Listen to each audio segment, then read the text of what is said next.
তো আজকে অধ্যায়ের নাম হচ্ছে আমাদের ভেক্টর। ভেক্টর অধ্যায়ে কি কি টপিক পড়তে হবে একবার যদি দেখে নিই। স্কেলার ও ভেক্টর রাশি, ভেক্টর রাশির ধর্ম ও প্রকাশ দেখতে হবে।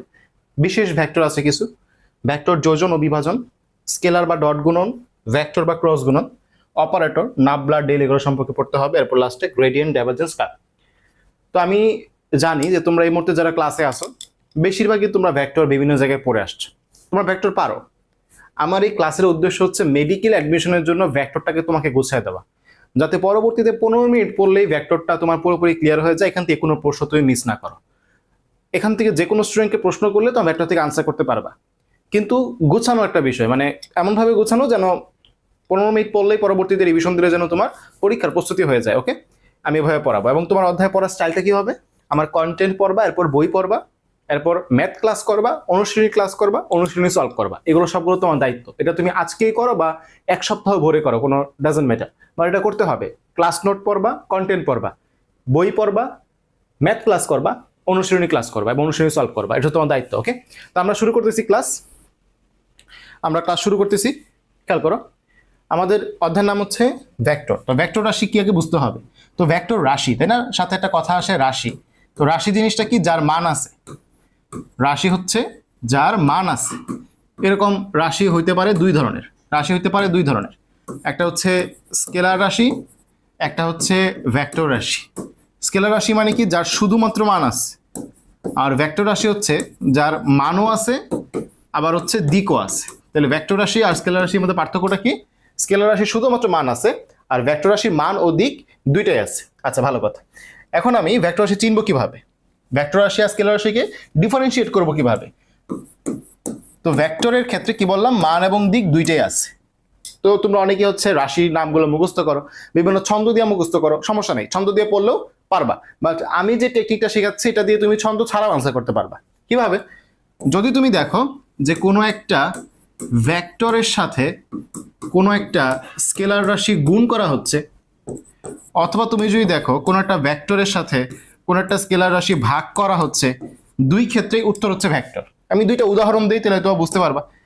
প্রথমত আমরা কি বললাম? ভেক্টরের সাথে যদি স্কেলার গুণ করা হয়, যেমন ত্বরণ একটা ভেক্টর রাশি, ভর একটা স্কেলার রাশি। ত্বরণ এবং ভেক্টর আমি ভেক্টর এবং স্কেলার আমি গুণ করলাম, এটার ফলশ্রুতিতে বল আসে, তাই না? এম এ হচ্ছে বল। তাহলে বল হচ্ছে একটা ভেক্টর রাশি, কারণ স্কেলার আর ভেক্টর গুণ করলে আনসার পাওয়া যায় ভেক্টর। এটা কিভাবে? বেগ হচ্ছে একটা ভেক্টর রাশি, সময় হচ্ছে একটা স্কেলার রাশি।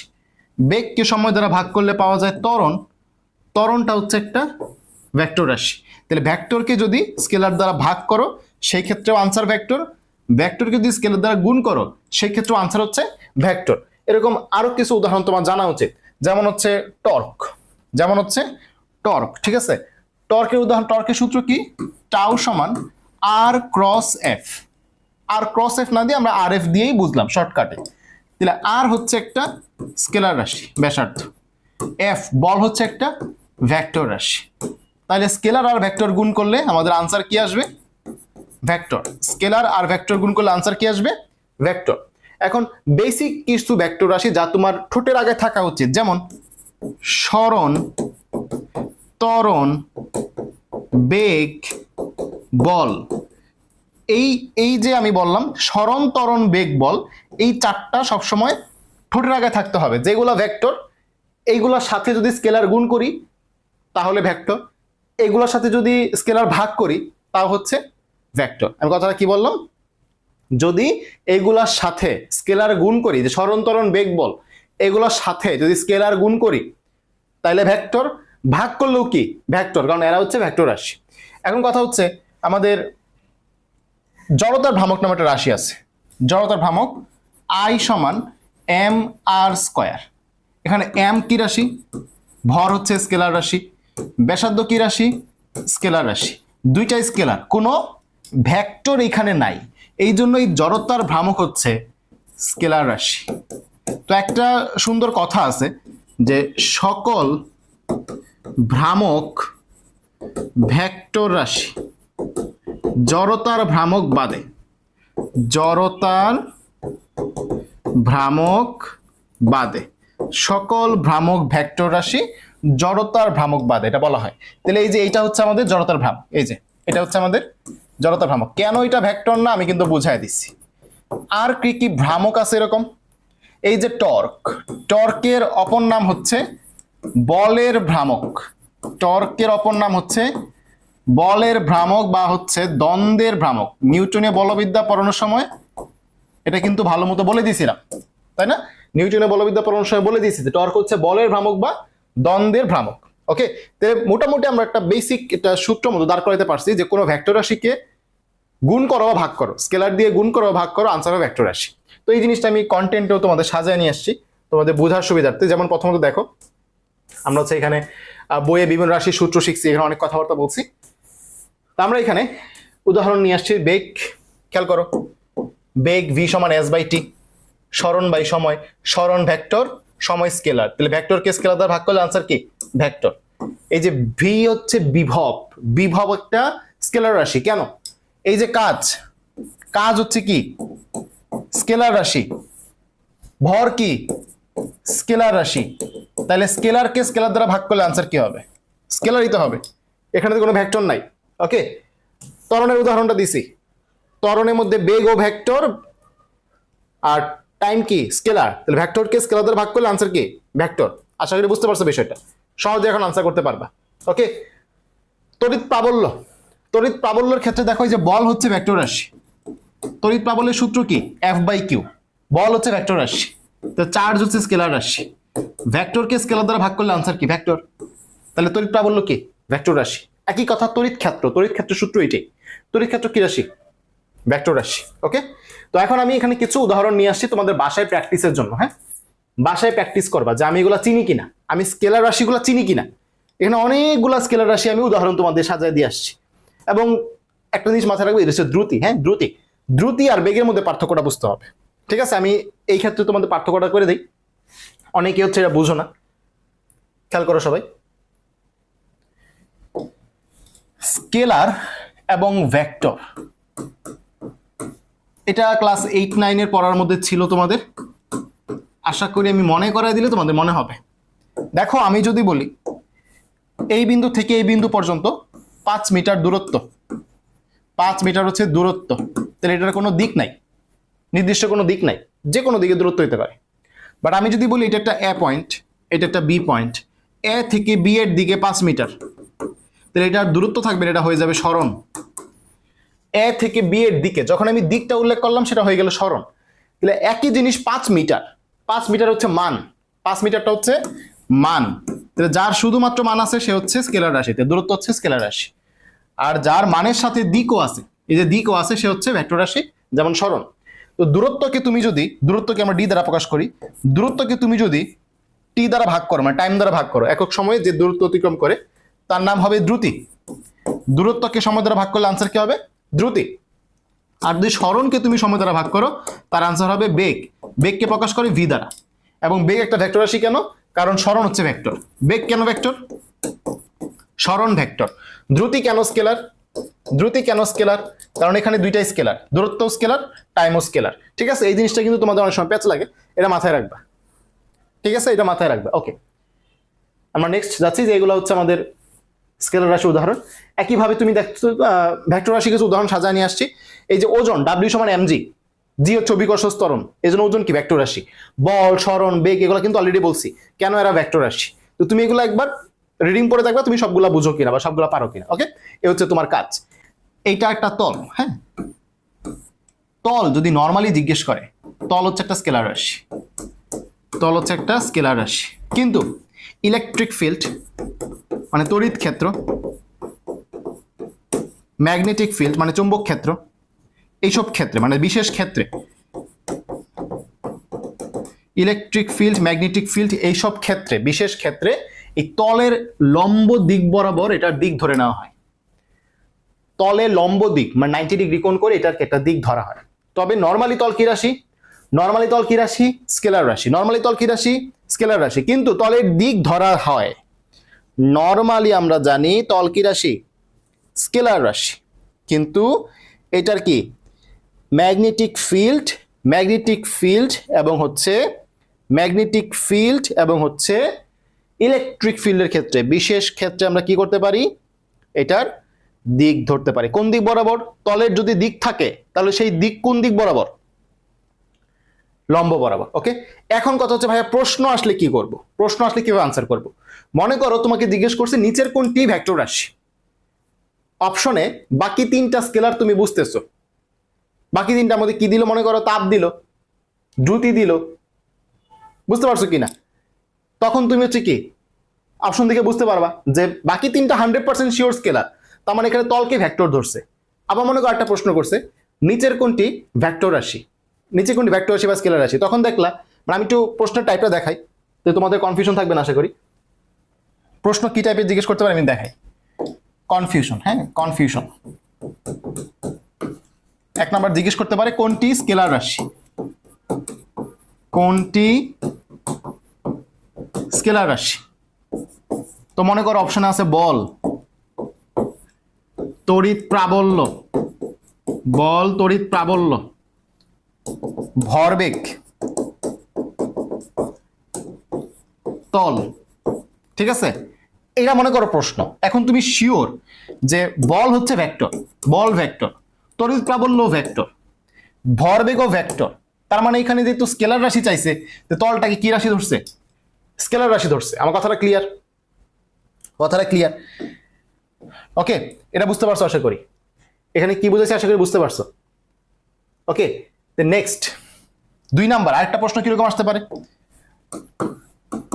কোনটি ভেক্টর রাশি জিজ্ঞেস করতে পারে না, কোনটি ভেক্টর রাশি। তো মনে করো হচ্ছে তোমার অপশন দিল জনসংখ্যা, তাপ, তারপর দিল হচ্ছে তোমার ভেক্টর রাশি চাইছে যেহেতু, তল দিল, ঘ নাম্বারে দিল হচ্ছে তোমার সময়। এখন তুমি খুব ভালো মতোই জানো যে জনসংখ্যা হচ্ছে স্কেলার রাশি, তাপ হচ্ছে স্কেলার রাশি, সময় হচ্ছে স্কেলার রাশি, তার মানে তলটাকে এখানে কি ধরছে? ভেক্টর ধরছে। ঠিক আছে, আমার কথা বুঝতে পারছো? আমার কথাটা বুঝতে পারছো?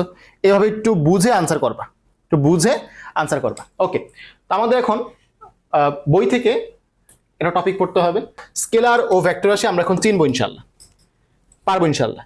দ্বিতীয় যেটা ভেক্টর রাশির ধর্ম ও প্রকাশ, এটা আমাদের বই থেকে পড়তে হবে।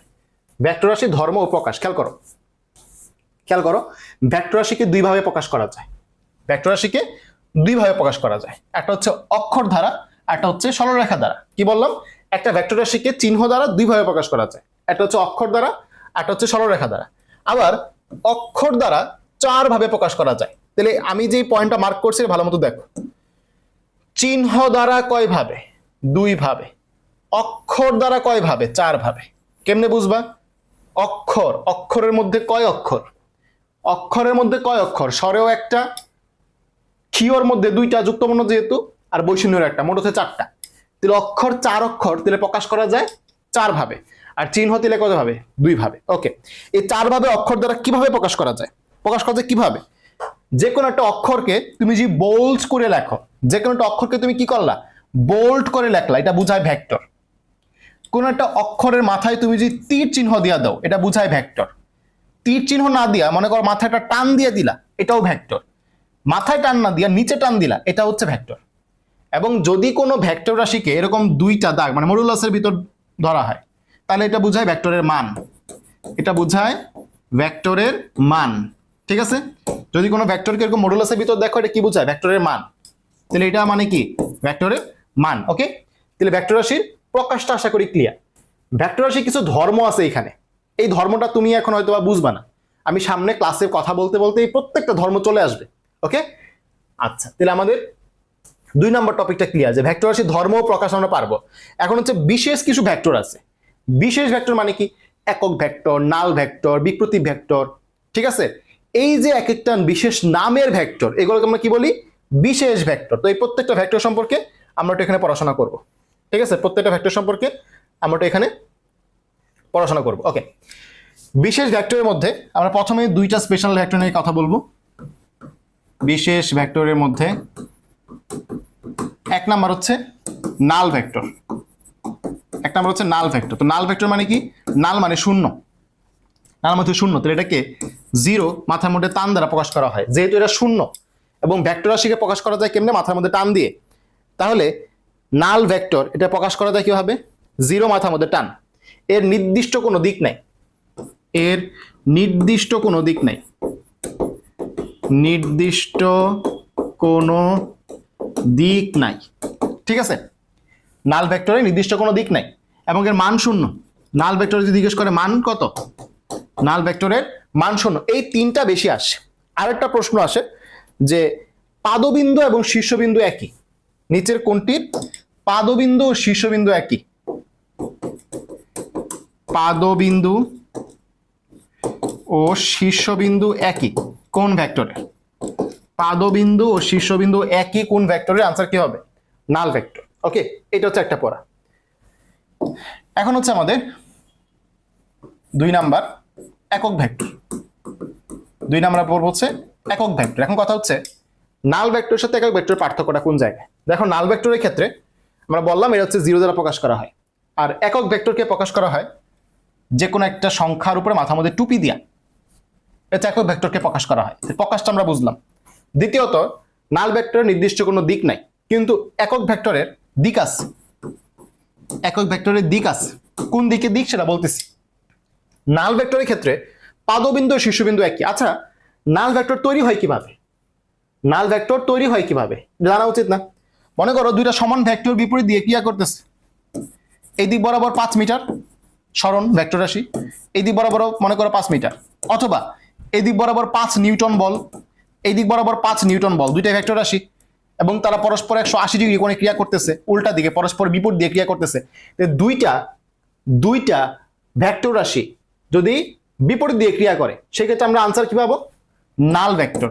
দুইটা ভেক্টর রাশি বিপরীত দিকে ক্রিয়া করলে দুইটি সমান ভেক্টর, অবশ্যই মান কি সমান হইতে হবে, দুইটি সমান ভেক্টর বিপরীত দিকে ক্রিয়া করলে আনসার কি হয়? নাল ভেক্টর। দুইটি সমান ভেক্টর বিপরীত দিয়ে ক্রিয়া করলে আনসার কি হয়? নাল ভেক্টর। তাহলে ভাইয়া একক ভেক্টর কিভাবে পাই? একক ভেক্টর পাওয়া যায় কোন ভেক্টরকে তার মান দ্বারা ভাগ করলে। কোন ভেক্টরকে তার মান দ্বারা ভাগ করলে আমরা কি পাবো? একক ভেক্টর পাবো। কিরকম? মনে করো এ হচ্ছে একটা ভেক্টর, এই এ ভেক্টরটাকে যদি আমি তার মান দিয়া ভাগ করে দিই, একটা ভেক্টরের কি কি জিনিস থাকে? একটা ভেক্টরের দুইটা জিনিস থাকে, তার মান এবং তার দিক। আমার কথাটা বুঝো কিন্তু, একটা ভেক্টরের দুইটা জিনিস থাকে, একটা হচ্ছে তার মান, একটা হচ্ছে তার দিক। তাহলে এটা কি? এটা হচ্ছে তার মান। তাহলে যদি আমি কোনো ভেক্টরকে তার মান দিয়ে ভাগ করে দিই, তাহলে মানে কাটা, মানে কাটা মানে কি? তার কি পড়ে আছে? শুধুমাত্র তার দিক পড়ে আছে। তাহলে একক ভেক্টরের মান হচ্ছে 1 একক। মান হচ্ছে 1 একক। কোনো রাশিকে যদি সেই রাশি দিয়ে ভাগ করো মান 1 হবে না।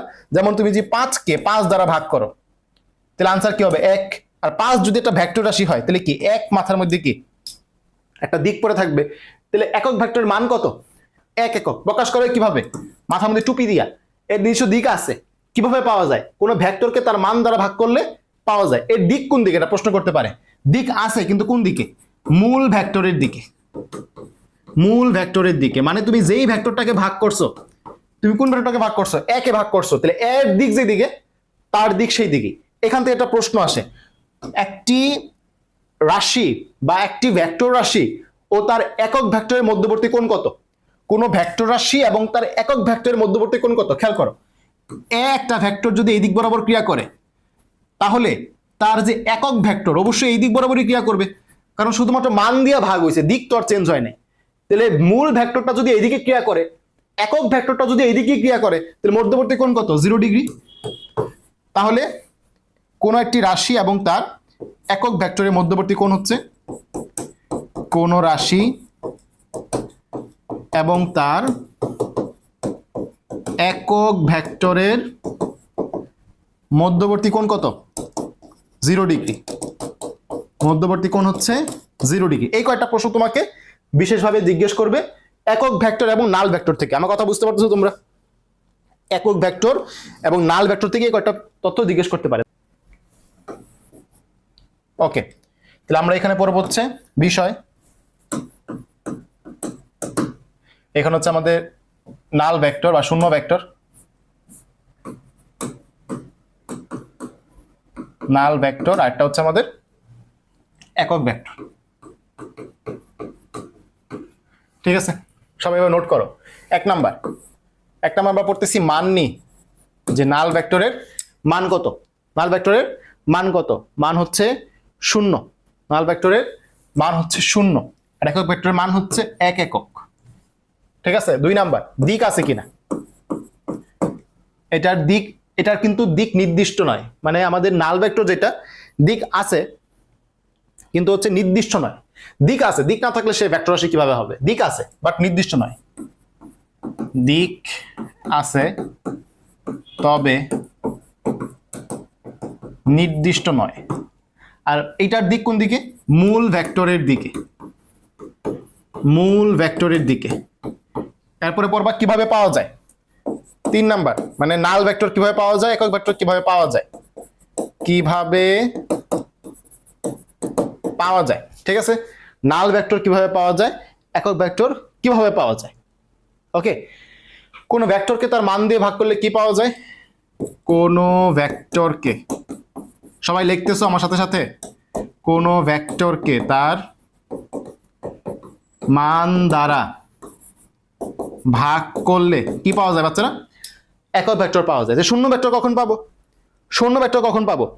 যখন একটি ভেক্টর তার বিপরীত ভেক্টরের সাথে, অথবা এইভাবে লিখতে পারো যে সমান দুইটি ভেক্টর বিপরীত দিয়ে ক্রিয়া করলে, সমান দুইটি ভেক্টর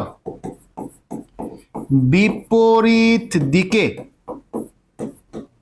ক্রিয়া করলে কি পাওয়া যায়? নাল ভেক্টর পাওয়া যায়। কথা বুঝতেছো? সমান দুইটি ভেক্টর যদি বিপরীত দিয়ে ক্রিয়া করে তখন কি পাওয়া যায়? নাল ভেক্টর পাওয়া যায়। আচ্ছা, 4 নাম্বার হচ্ছে পাদবিন্দু ও শীর্ষবিন্দু। পাদ ও শীর্ষবিন্দু।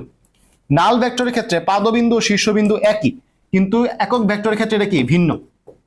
ঠিক আছে, নাল ভেক্টরের ক্ষেত্রে এটা কি একই, কিন্তু একক ভেক্টরের ক্ষেত্রে কি সেটা ভিন্ন। ওকে, এখন হচ্ছে প্রকাশ করা হয় কিভাবে। 5 নাম্বার লাস্ট পয়েন্ট, প্রকাশ কিভাবে করবা। নাল ভেক্টরে প্রকাশ করবা 0 মাথার মধ্যে টান, আর একক ভেক্টরে প্রকাশ করা হয় কোন একটা সংখ্যা দিয়ে মাথার মধ্যে, বা কোন একটা সংকেত দিয়ে মাথার মধ্যে টুপি। টুপি দিয়ে এটা আসলে একক ভেক্টর বোঝায়। টুপি দিয়ে কি বোঝায়?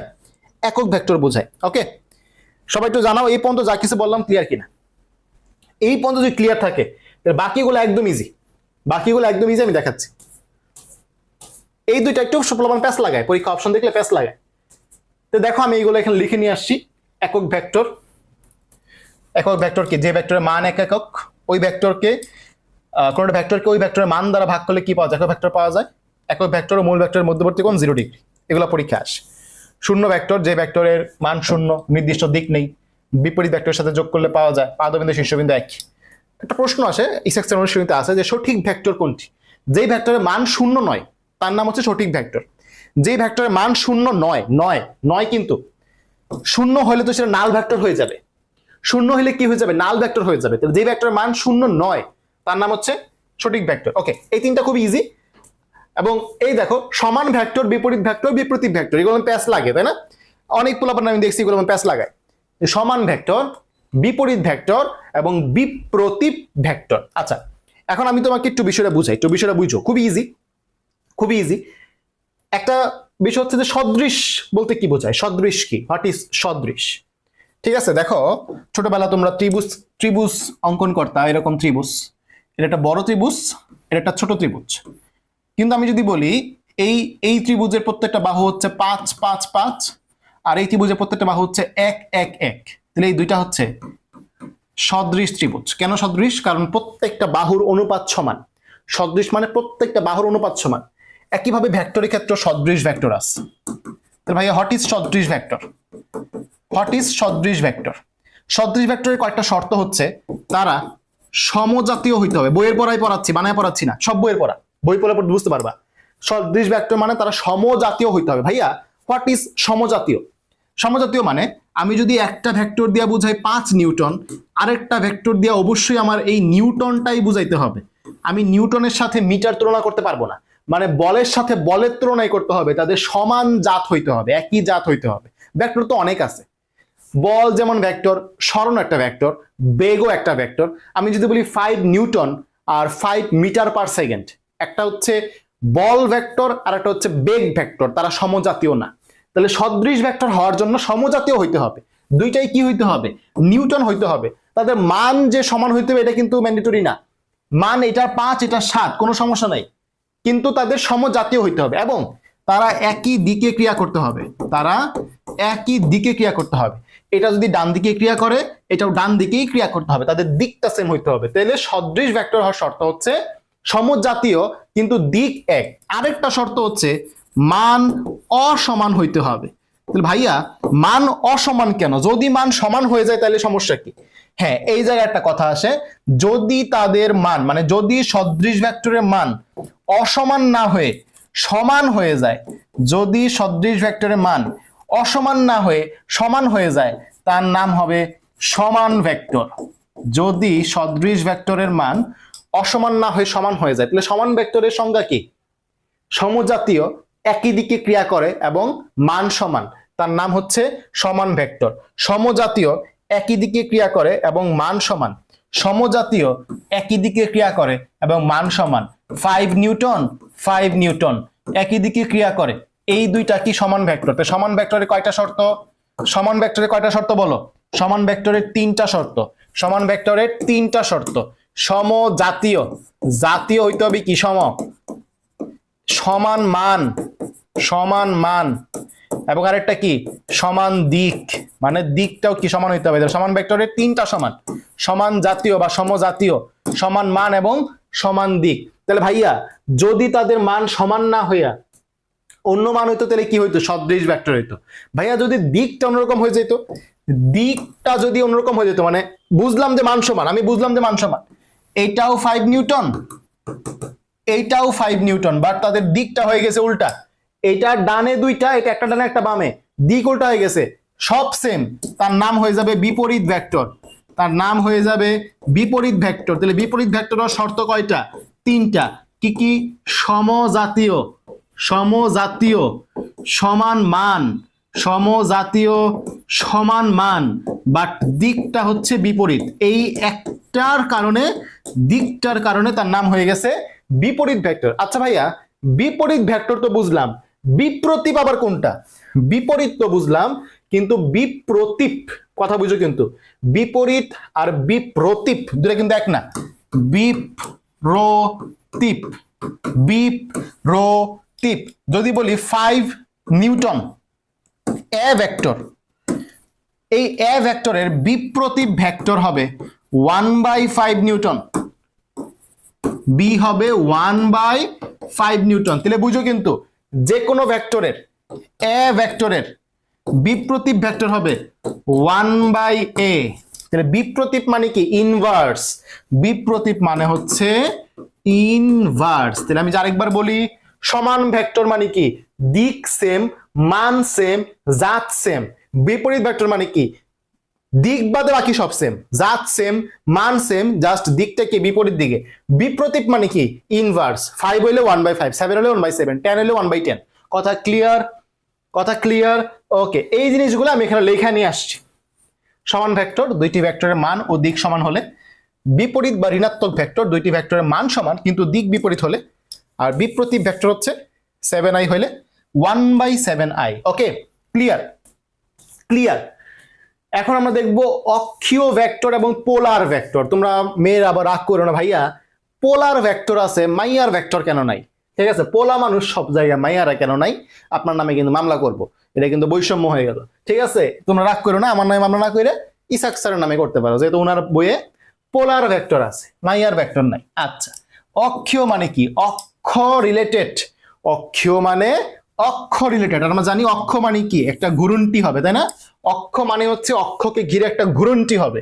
যেখানেই অক্ষীয় ভেক্টর সেখানেই কৌণিক কথাটা থাকবে। যেখানে অক্ষীয় ভেক্টর সেখানে কি থাকবে বাচ্চারা? কৌণিক কথাটা থাকবে। কৌণিক বেগ, কৌণিক ত্বরণ, কৌণিক ভরবেগ সবগুলো অক্ষীয় ভেক্টর।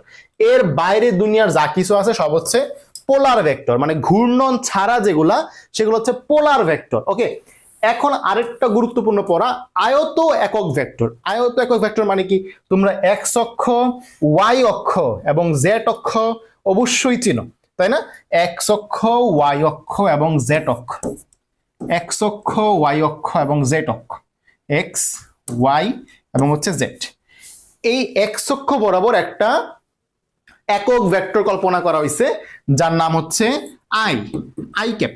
একক ভেক্টর মানে কি, তার মান এক একক, মাথার মধ্যে একটা টুপি থাকবে। ওয়াই অক্ষ বরাবর একটা একক ভেক্টর কল্পনা করা হয়েছে, এটা হচ্ছে কি জে ক্যাপ, আর জেড অক্ষ বরাবর কে ক্যাপ।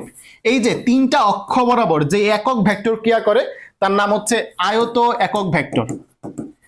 আয়ত একক ভেক্টর, এবং এই প্রত্যেকটা ভেক্টরের মধ্যবর্তী কোণ 90 ডিগ্রি, কারণ আমরা জানি এক্স অক্ষ এবং ওয়াই অক্ষের মধ্যবর্তী কোণ 90 ডিগ্রি, এক্স অক্ষ এবং জেড অক্ষের মধ্যবর্তী কোণ 90 ডিগ্রি, ওয়াই অক্ষ এবং জেড অক্ষের মধ্যবর্তী কোণ 90 ডিগ্রি। তাহলে যদি অক্ষগুলোর মধ্যবর্তী কোণ হয় 90 ডিগ্রি এবং অক্ষ বরাবর ক্রিয়া করে একক ভেক্টর, তার মানে আই এবং জে এর মধ্যবর্তী কোণ 90, আই এবং কে এর মধ্যবর্তী কোণ 90, জে এবং কে এর মধ্যবর্তী কোণ 90, প্রত্যেকটার সাথে প্রত্যেকটার মধ্যবর্তী কোণ 90 ডিগ্রি। ওকে, তাহলে এক্স অক্ষ, ওয়াই অক্ষ এবং জেড অক্ষ দ্বারা বরাবর ক্রিয়াশীল একক ভেক্টর নাম হচ্ছে আয়তকক ভেক্টর। আই যে কে দ্বারা প্রকাশ করা হয় প্রত্যেকটি মধ্যবর্তী কোণ 90 ডিগ্রি। কথা ক্লিয়ার? ওকে, কথা ক্লিয়ার? তাহলে বিশেষ ভেক্টর মোটামুটি এগুলাই, এরবারে তোমাকে আর কিছু জিজ্ঞেস করবে না। আরেকটা জিজ্ঞেস করতে পারে অবস্থান ভেক্টর, কোনো একটা বস্তুর অবস্থান যে ভেক্টরের সাথে নির্ণয় করা যায় তার নামে হচ্ছে অবস্থান ভেক্টর। তো দেখাই দিই, আসলে আমারই কিছু না, এটা জিজ্ঞেস করতে পারে, বইয়ে আছে, ঠিক আছে? জিজ্ঞেস করতে পারে যে মনে করো এটা হচ্ছে একটা পি, ঠিক আছে, এটা পি একটা বিন্দু, তো এই পি বিন্দুর অবস্থান নির্ণয় করবা তুমি কিভাবে? এটা মূল বিন্দু ও, তাহলে ওপি ভেক্টর, ওপি ভেক্টর হচ্ছে একটা অবস্থান ভেক্টর। ওপি ভেক্টর হচ্ছে একটা অবস্থান ভেক্টর। কেন অবস্থান ভেক্টর? কারণ কোনো একটা বস্তুর অবস্থান যেই ভেক্টর সাথে নির্ণয় করা যায় তার নামই হচ্ছে অবস্থান ভেক্টর। খুব ইজি কথা। হ্যাঁ, স্কেলার ও ভেক্টর রাশি শেষ, ভেক্টর রাশির ধর্ম প্রকাশ, বিশেষ ভেক্টর। আমরা এখন পড়বো ভেক্টর যোজন ও ভেক্টর বিয়োজন। আমরা এখন কি পড়বো? ভেক্টর যোজন এবং ভেক্টর বিয়োজন। ওকে, তো এটাও একটা ইজি টপিক, এটা একটা ইজি টপিক। আমরা এখান থেকে কন্টেন্ট নিয়ে আসছি, কন্টেন্টটা ফলো করলে ইনশাল্লাহ পড়া ডান। ওকে, এই পর্যন্ত যা কিছু পড়াইছি সবাই জানাও পড়া ক্লিয়ার কিনা। আরেকটা ভেক্টর আছে সীমাবদ্ধ ভেক্টর, এটাও বই থেকে দেখে নিবা। যে ভেক্টরের, মনে করো আমি একটা ভেক্টর যার পা বাইদা দিছি, ঠিক আছে, পা মানে কি পাদবিন্দু, একটা ভেক্টর যার পা আমি বাইদা দিছি, মানে পাদবিন্দু নির্দিষ্ট করে দিচ্ছি, তাহলে সে কিন্তু একটা জায়গার মধ্যে ফিক্সড হয়ে গেছে, সীমাবদ্ধ হয়ে গেছে, ওইটাকে বলা হয় সীমাবদ্ধ ভেক্টর। তাই জিজ্ঞেস করতে পারে সীমাবদ্ধ ভেক্টর কোনটি? যে ভেক্টরের পাদবিন্দু নির্দিষ্ট তাকে বলা হয় সীমাবদ্ধ ভেক্টর। এটা জেনে রাখবা, ঠিক আছে? তো ভেক্টর যোজনের ক্ষেত্রে প্রথম যে প্রশ্নটা করে যে ভেক্টর যোজনের সূত্র বা সূত্র নয় কোনটি? তো খুবই বেসিক কিছু জিনিস, যে ভেক্টর যোগ করার জন্য কি কি সূত্র আছে? সাধারণ সূত্র, ত্রিভুজ সূত্র, বহুভুজ সূত্র, সামান্তরিক সূত্র, উপাংশ সূত্র। এখান থেকে জেনে রাখা ভালো যে ত্রিভুজ সূত্র আছে, চতুর্ভুজ সূত্র বলতে কিছু নাই, এটা মাথায় রাখবা। আর ভেক্টর যোজনের যে নিয়ম, এখানে তিনটা নিয়মের কথা আছে: বিনিময় সূত্র, সংযোজন সূত্র এবং বন্টন সূত্র। বিনিময় মানে জাস্ট এক্সচেঞ্জ হয়ে যাবে, পি প্লাস কিউ হয়ে যাবে কিউ প্লাস পি। সংযোজন মানে হচ্ছে সংযোজন মানে যোগ হবে। এই দেখো পি প্লাস কিউ, সাথে একটা আর ছিল, এখন কি হবে? কিউ এর সাথে আরটা যোগ হয়ে গেল, এটা হচ্ছে সংযোজন, যোগ করা। বন্টন মানে কি? বন্টিত হয়ে যাবে, m into p plus q, এমটা দুই জায়গায় বন্টন হয়ে যাবে, m into p plus m into q. একদম ইজি কথা, তুমি রিডিং পড়লে বুঝতে পারবা। ওকে, আমি যে কথাটা তোমাদের এখানে বলবো, মানে এখান থেকে যোজন থেকে বা ভেক্টরের উপাংশ থেকে আমি যে বিষয়টা তোমাদের দেখাবো, খেয়াল করো, এটা আশা করি অনেকেই জানে যে এটা যদি একটা ভেক্টর হয়, এটা মনে করো একটা পি ভেক্টর, এই পি ভেক্টরের সাথে এটা হচ্ছে থিটা কোণ, ঠিক আছে? পি ভেক্টরের সাথে এটা কি? থিটা কোণ। তাহলে আমরা চাইলে এই পি ভেক্টরটাকে কয়টা উপাংশে ভাগ করতে পারবো? কমেন্ট করো সবাই। পি ভেক্টরের সাথে এটা হচ্ছে থিটা কোণ, আমরা চাইলে এই পি ভেক্টরটাকে কয়টি উপাংশে ভাগ করতে পারবো? 1 নম্বর প্রশ্ন, বলো কয়টি উপাংশে ভাগ করতে পারবো? পি ভেক্টরটাকে কয়টি উপাংশে ভাগ করতে পারবো, বলো। উত্তর করো সবাই। পি একটা ভেক্টর যেটা এক্স অক্ষের সাথে থিটা কোণে আছে, পি একটা ভেক্টর যেটা এক্স অক্ষের সাথে থিটা কোণে আছে। আমার প্রশ্ন হচ্ছে আমরা এটাকে কয়টি উপাংশে ভাগ করতে পারবো? আনসার করো সবাই।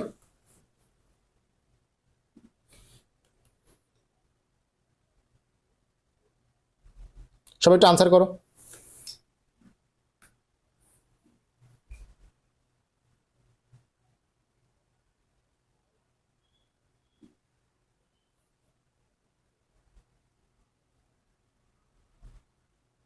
এই তোমাদের কমেন্ট কোথায়? কমেন্ট তো পাই না, নাকি আমার নেট সমস্যা? আচ্ছা, একজন বলছো 2টা, একজন বলছো 3টা, একজন বলছো 2টা, উর্মি বলছো 2টা, রূপন্তী বলছো 3টা, আশরাফুল বলছো 3টা। আচ্ছা, খেয়াল করো, এই পি ভেক্টরটাকে আমরা নর্মালি 2টা উপাংশে ভাগ করি। একটা হচ্ছে এক্স অক্ষ বরাবর উপাংশ পি এক্স, আর একটা হচ্ছে ওয়াই অক্ষ বরাবর উপাংশ পি ওয়াই। তার মানে বিষয়টা এমন না যে এর শুধুমাত্র দুইটা উপাংশতেই ভাগ করা যায়। যদি প্রশ্ন করে কোন ভেক্টরকে কয়টি উপাংশে ভাগ করা যায়, অসংখ্য, এর কোনো সংখ্যা নাই। তুমি যেই দিকে ইচ্ছা উপাংশ ভাগ করতে পারবা, এই দিকে এই দিকে এই দিকে এই দিকে এই দিকে এই দিকে, যেই দিকে তোমার ইচ্ছা তুমি উপাংশ ভাগ করতে পারবা, জাস্ট তোমার ইচ্ছা। তাহলে কোন ভেক্টরকে কয়টি উপাংশে ভাগ করা যায়? এমসিকিউ আনসার কি? অসংখ্য উপাংশে ভাগ করা যায়। আমরা ভাগ করি দুইটাতে, পি এক্স আর পি ওয়াই, বাট করা যায় অসংখ্য। যেই দিকে থিটা থাকবে এই দিকে কস থিটা, তাহলে এই দিকে হবে পি কস থিটা আর এই দিকে হবে পি সাইন থিটা। জাস্ট এই জিনিসটা বোঝানোর জন্যই এই কথাগুলো বললাম, আশা করি ভুল করবা না। ওকে, ভেক্টর যোজন এবং ভেক্টর বিভাজনের উদাহরণগুলো একটু খেয়াল করো। ভেক্টর যোজনের উদাহরণ হচ্ছে নৌকার গতি, চলন্ত গাড়িতে বৃষ্টি পড়া, পাখির আকাশে ওড়া। আর ভেক্টর বিভাজনের উদাহরণ হচ্ছে লন রোলার চালনা, নৌকার গুণ টানা এবং ট্রলি বেগের হাতল ধরে টানা। তো এইখানে তোমার সবকিছুই মানে কনফিউজিং মনে হবে তোমার, বিশেষ করে যে জায়গাটা কনফিউজিং লাগবে, নৌকার গতি বলা আছে ভেক্টর যোজন, আর নৌকার গুণ টানা আছে ভেক্টর বিভাজন। এবং এখান থেকে কিন্তু মেডিকেলে এমসিকিউ আসে। তো আমার কথা হচ্ছে তুমি মনে রাখবা কেমনে, নৌকার ক্ষেত্রে দুইটা তথ্য, নৌকার গতি হচ্ছে যোজন আর নৌকার গুণ টানা হচ্ছে বিভাজন। মনে রাখা যায় কিভাবে? দেখো, বিভাজন মানে কি? ভাগ, তাই না? বিভাজন মানে হচ্ছে ভাগ, বিভাজন মানে হচ্ছে ভাগ। ম্যাথে আমরা দুইটা জিনিস পাশাপাশি করি, একটা হচ্ছে গুণ আর একটা হচ্ছে ভাগ। তাহলে এই যে এখানে দেখো গুণ, এখানে দেখো ভাগ, বিভাজন মানে ভাগ। তাহলে মাথায় রাখবা ভেক্টর বিভাজনের উদাহরণ, বিভাজন মানে ভাগ, ভাগ মানে গুণ, মানে ভাগের সাথে গুণ থাকে, তাহলে নৌকার গুণ টানা, এইভাবে মনে রাখবা। ওকে, আমরা এখানে দুইটা জিনিস পাইছি, একটা হচ্ছে চলন্ত গাড়িতে বৃষ্টি পড়া মানে বৃষ্টি পড়া বিষয়, আরেকটা জিনিস পাইছি লন রোলার চালনা। এই দুটো নিয়ে আমরা এখন একটু পড়াশোনা করব, এই দুটো নিয়ে আমরা এখন একটু পড়াশোনা করব। প্রথমে আমরা একটু বৃষ্টি পড়ার সাথে ছাতা ধরার সম্পর্ক দেখব। বৃষ্টি পড়া ও ছাতা ধরা, বৃষ্টি পড়া ও ছাতা ধরা। তো কাহিনীটা আসলে কি হয়, মনে করো এই রাস্তা বরাবর একটা ছেলে হেঁটে যাচ্ছে, ঠিক আছে? ছেলে হেঁটে যাচ্ছে, এখন বৃষ্টি পড়তেছে, মনে করো এই দিক বরাবর এমনি বৃষ্টি পড়তেছে। এখন ছেলেটা কি করতে হবে? ছাতা ধরতে হবে। তো ছাতাটা এরকম একটা নির্দিষ্ট কোণ করে ধরতে হয়, নাহলে ভিজে যায়, তাই না? ছেলেটা ছাতাটাকে নির্দিষ্ট কোণ করে ধরতে হয়। এখন এইটাই জিজ্ঞেস করে যে এই কোণটা কতটুকু, মানে এই যে কোণটা, এই কোণটার তোমার হচ্ছে যদি এই পিছন দিকে টানি তাহলে এই কোণটা থিটার মান কত, বুঝতে পারছো? তো প্রশ্ন আসে যে বৃষ্টির বেগ যদি 4 মিটার পার সেকেন্ড হয়, ব্যক্তির বেগ যদি হয় 6 মিটার পার সেকেন্ড এরকম, তখন বলবে যে কত কোণে ছাতা ধরতে হবে। তো মনে রাখবা ছাতা ধরার কোণ, ছাতা ধরার কোণ থিটা হলে, ছাতা ধরার কোণ থিটা হলে tan থিটা সমান উপরে হবে মানুষের বেগ, নিচে হবে বৃষ্টির বেগ। এটাও মনে রাখার টেকনিক আছে, অনেকে প্যাচ লাগায় দেয় যে উপরে কি বসাবো, উপরে কি বসাবো, উপরে কি মানুষের বেগ বসাবো নাকি উপরে বৃষ্টির বেগ বসাবো। তো এখানে থেকে মনে রাখবা সবার উপরে মানুষ সত্য তাহার উপরে নাই, সবার উপরে মানুষ সত্য তাহার উপরে নাই। তাহলে tan থিটার মধ্যে উপরে কি হবে? মানুষের বেগ, নিচে কি হবে? বৃষ্টির বেগ। সবার উপরে মানুষ সত্য তাহার উপরে নাই, এভাবে মনে রাখবা। ওকে, এরপর আমরা দেখবো হচ্ছে লন রোলার, লন রোলার টানা ও ঠেলার ক্ষেত্রে, লন রোলার টানা ও ঠেলার ক্ষেত্রে কোন ক্ষেত্রে বেশি বল তোমাকে প্রয়োগ করতে হবে, ঠিক আছে? তো আমি দুইটা সিনারিও আঁকতেছি এখানে, তো খেয়াল করো। মনে করো এটা হচ্ছে একটা তল সারফেস, এই সারফেসের উপর এটা হচ্ছে একটা লন রোলার। এই লন রোলারটা একজন ব্যক্তি এদিক দিয়ে হচ্ছে ঠেলতেছে। লন রোলার কি করতেছে এদিক দিয়ে, আর একটু সুন্দর করে আঁকি, এইভাবে দেই। লন রোলারটা এদিক দিয়ে একজন ঠেলতেছে, মানে এদিক দিয়ে হচ্ছে বল প্রয়োগ করতেছে, এফ বলটা প্রয়োগ করতেছে, ঠিক আছে? এখন খেয়াল করো এই লন রোলারের ওজন কাজ করে খাড়া নিচের দিকে, শুধু লন রোলার না, যে কোনো বস্তুর ওজন কি খাড়া নিচের দিকে কাজ করে, ডাব্লিউ সমান mg, তাই না? তো এই ব্যক্তিটা কি করছে? লন রোলারকে ঠেলতেছে, ঠেলা, এটা কিন্তু ঠেলতেছে। ঠেলার ক্ষেত্রে বলটা এই দিক বরাবর যাচ্ছে, তাহলে এই বলের দুইটা উপাংশ আমরা নিব। একটা হচ্ছে এক্স অক্ষ বরাবর, একটা হচ্ছে ওয়াই অক্ষ বরাবর। এটা হচ্ছে এক্স অক্ষ বরাবর এফ এক্স, হচ্ছে ওয়াই অক্ষ বরাবর এফ ওয়াই। এফ ওয়াই এর মান কি হবে দেখো, এই যে এটা যদি হয় এটা সমান্তরাল, এটা হচ্ছে থিটা, তাহলে হচ্ছে থিটা। যেদিক বরাবর থিটা, দেখো এই দিক বরাবর বল প্রয়োগ করছে, বল হচ্ছে এই দিক বরাবর, এটা হচ্ছে এফ, এটা হচ্ছে এফ, এটা হচ্ছে থিটা। এই দিক বরাবর এফ এক্স সমান কি, এফ কস থিটা। যার দিকে থিটা তার সাথে কস থিটা, আর যেদিকে থিটা নাই সেটা কি, সাইন থিটা। তো সাইন থিটা কোন দিকে কাজ করতেছে, নিচের দিকে, ওজনের সাথে। তাহলে এখানে আপাত ওজন ডাব্লিউ প্রাইম সমান কি হবে, m g plus f sine theta. কেন প্লাস, কারণ এই ওজনটাও নিচের দিকে কাজ করতেছে। দিক কি, নিচের দিকে, দিকটা হচ্ছে নিচের দিকে। আমার কথাটা বুঝতে পারছো? যে যদি লন্ডলার ঠেলা হয় তাহলে মোট ওজন লাগবে m g plus f sine theta. এত পরিমাণ ওজন অনুভূত হবে, এত পরিমাণ ওজন কি অনুভূত হবে। আচ্ছা ভালো কথা। আমি যদি এখন লন রোলার টানি তখন কি হবে, লন রোলার যদি আমি টানতে চাই, মনে করো টানতেছি, এই দিক বরাবর হচ্ছে এফ, ঠিক আছে, আমি আগে কালারটা দেখাই। এই দিক বরাবর হচ্ছে এফ, টানতেছি এফ, ঠিক আছে। এখন টানার ক্ষেত্রে দুটো অংশে ভাগ করো তুমি, এই দিক বরাবর এফ এক্স, এই দিক বরাবর কি এফ ওয়াই। এবার এফ ওয়াইটা উপরের দিকে, কারণ কি তুমি টানতেছো উপরের দিকে, এই দিক বরাবর এফ এক্স, এই দিক বরাবর এফ ওয়াই, টানতেছো তুমি। আচ্ছা, ওজন আগের মতো কাজ করে, ডাব্লিউ সমান এম জি নিচের দিকে। কিন্তু এবার দেখতে পাইলাম যে এফ ওয়াই যেটা হচ্ছে এফ সাইন থিটা। কেন সাইন থিটা, কারণ এই যে এটা হচ্ছে থিটা, যার সাথে থিটা তার সাথে কি cos theta. F cos theta তোমাকে সামনে আগায় নিতে সাহায্য করবে, এফ কস থিটা কি তোমাকে সামনে আগায় নেবে, সেম এফ কস থিটা তোমাকে সামনে আগায় নেবে। আর এফ সাইন থিটা কি ওজনের সাথে হয় যোগ হবে না মাইনাস হবে। এফ ওয়াই হচ্ছে এফ সাইন থিটা। এবার দেখলাম ওজন কাজ করতেছে নিচের দিকে, আর এফ সাইন থিটা কাজ করতেছে উপরের দিকে। তার মানে টানার ক্ষেত্রে আপাত ওজন কি হবে, টানার ক্ষেত্রে আপাত ওজন হবে m g minus f sine theta. তার মানে আমি দেখলাম যে যখন আমি টানতেছি তখন ওজনটা থেকে কিছু পরিমাণ বল মাইনাস হয়েছে। আর এখানে দেখলাম যে ঠেলার ক্ষেত্রে আমি যখন কিছু পরিমাণ বল দিছি সেটা কি যোগ হয়েছে ওজনের সাথে। তাহলে কোনটা সহজ, টানা সহজ নাকি ঠেলা সহজ? আনসার হচ্ছে টানা সহজ। ওকে, আনসার হচ্ছে টানা সহজ। লন রোলার ঠেলার থেকে টানা সহজ। ওকে, টানা সহজ, টানা সহজ। ওকে, ভেক্টর যোজন থেকে আমরা এখন একটু সামান্তরিক সূত্রের দিকে আগাবো। ঠিক আছে, ভেক্টর যোজন থেকে আমরা হচ্ছে এখন একটু সামান্তরিক সূত্রের দিকে আগাবো। এই পর্যন্ত যা কিছু পড়াইছি বুঝছো কিনা জানো? ঠিক আছে, সামান্তরিক সূত্র, সামান্তরিক সূত্র তোমার ডিটেলসে পড়তে হবে না, সামান্তরিক সূত্র তোমাকে ডিটেলসে পড়তে হবে না, আমি যা পড়াচ্ছি শুধু তাই পড়বা। এই যে লব্ধির সূত্রটা এটা পড়বা, লব্ধি আর সমান root over p square plus Q square plus 2p3 cos alpha.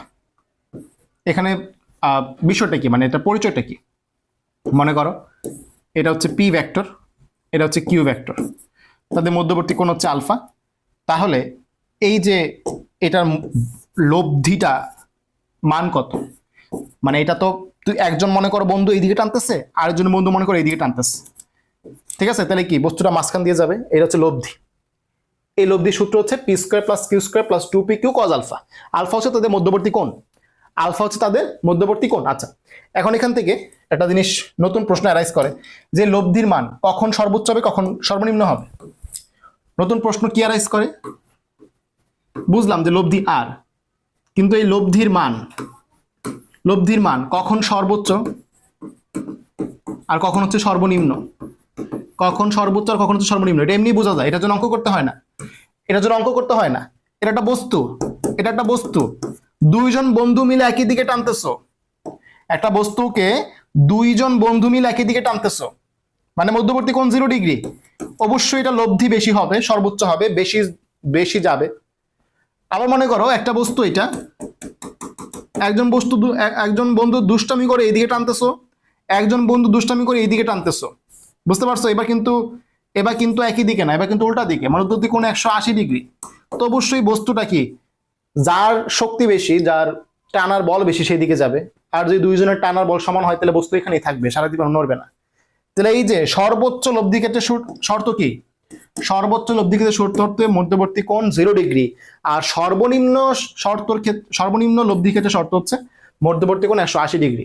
এবং এই বল যদি হয় পি, এই বল যদি হয় কিউ, পি এবং কিউ, তাহলে সর্বোচ্চ লব্ধির মান হবে পি প্লাস কিউ, আর সর্বনিম্ন হবে পি ডিফারেন্স কিউ।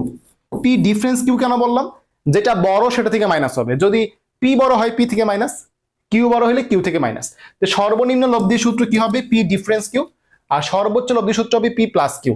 এখান থেকে একটা এমসিকিউ তৈরি করা যায়, এখান থেকে একটা এমসিকিউ তৈরি করা যায়, খুবই গুরুত্বপূর্ণ এমসিকিউ, এগুলো মাঝে মাঝে আসে। 3 এবং 7, 3 এবং 7 দুইটি ভেক্টরের লব্ধির মান কোনটি হতে পারে না? দুইটি ভেক্টরের লব্ধির মান কোনটি হতে পারে না? কোনটি হতে পারে না? অপশনে দিল হচ্ছে 4, অপশনে দিল হচ্ছে 5, অপশনে দিল হচ্ছে তোমার 2, অপশনে দিল হচ্ছে তোমার 10। ঠিক আছে, এটা কিভাবে সলভ করবো? এই ধরনের প্রশ্ন কিভাবে সলভ করতে হয়? 3 এবং 7 দুইটি ভেক্টরের লব্ধির মান কোনটি হতে পারে না? প্রশ্ন করছি কোনটি হতে পারে না। তো আমরা জানি দুইটি ভেক্টরের লব্ধির যে মান, লব্ধির সর্বোচ্চ মান কত হইতে পারে? যোগফল পি প্লাস কিউ। আর সর্বনিম্ন মান কত হইতে পারে? ডিফারেন্স, তাই না? তাহলে আমরা দেখি সর্বোচ্চ মান কত আসে। 3 এবং 7 এর মধ্যে সর্বোচ্চ মান 10, আর 7 এবং 3 এর মধ্যে সর্বনিম্ন মান হচ্ছে 4। তার মানে এই যে 7 এবং 3, এটার মানটা কিন্তু সর্বনিম্ন 4 এবং সর্বোচ্চ 10 হইতে পারবে। লব্ধির মান 4 থেকে 10 এর মধ্যে থাকবে, এর বেশি হবে না, এর কমও হবে না। তো দেখো 4, হ্যাঁ সম্ভব, 4 সম্ভব, 5ও সম্ভব, কারণ 5 তো এদের মধ্যবর্তী। 10 আর 5-এর, 4 আর 10-এর মধ্যে তো মধ্যবর্তী মান হচ্ছে 5। 10 হচ্ছে সর্বোচ্চ মান, এটাও সম্ভব। বাট 2 হওয়া সম্ভব না। 2 সম্ভব না। কেন 2 সম্ভব না? কারণ সর্বনিম্ন হবে 4, মাইনাস করলে যেটা, 2 হওয়া সম্ভব না। ঠিক আছে, আমার কথাটা বুঝতে পারছো? খুবই গুরুত্বপূর্ণ প্রশ্ন আসে এটা। ওকে, তাহলে মোটামুটি ভেক্টর যোজন ও বিভাজন থেকে এই জিনিসগুলো তুমি পড়বা। এর বাইরে কিছু কোন ভিত্তিক কোনো ব্যাপার স্যাপার আছে কিছু, ওই কোন ভিত্তিক ব্যাপার স্যাপার গুলো তুমি অনুশীলনী সলভ ক্লাস করবা। ঠিক আছে, যেহেতু আমি এটা ম্যাথমেটিক্যাল ক্লাস নিচ্ছি না, থিওরি ভিত্তিক পড়াচ্ছি, তো ম্যাথের মধ্যে যাবে এটা। ওকে, স্কেলার বা ডট গুণন, স্কেলার বা ডট গুণন এবং ভেক্টর বা ক্রস গুণন, এই নিয়ে এটা আমাদের পড়াশোনা করতে হবে। স্কেলার গুণন, সবাই ক্লাস বুঝতেছো? ক্লাস ভালো লাগতেছে? আমি চেষ্টা করতেছি যে কনফিউজিং জিনিসগুলো গোছায় দেওয়ার জন্য। খেয়াল করো, স্কেলার গুণন মানে হচ্ছে ডট গুণন। ডট গুণন মানে কি? এ ডট বি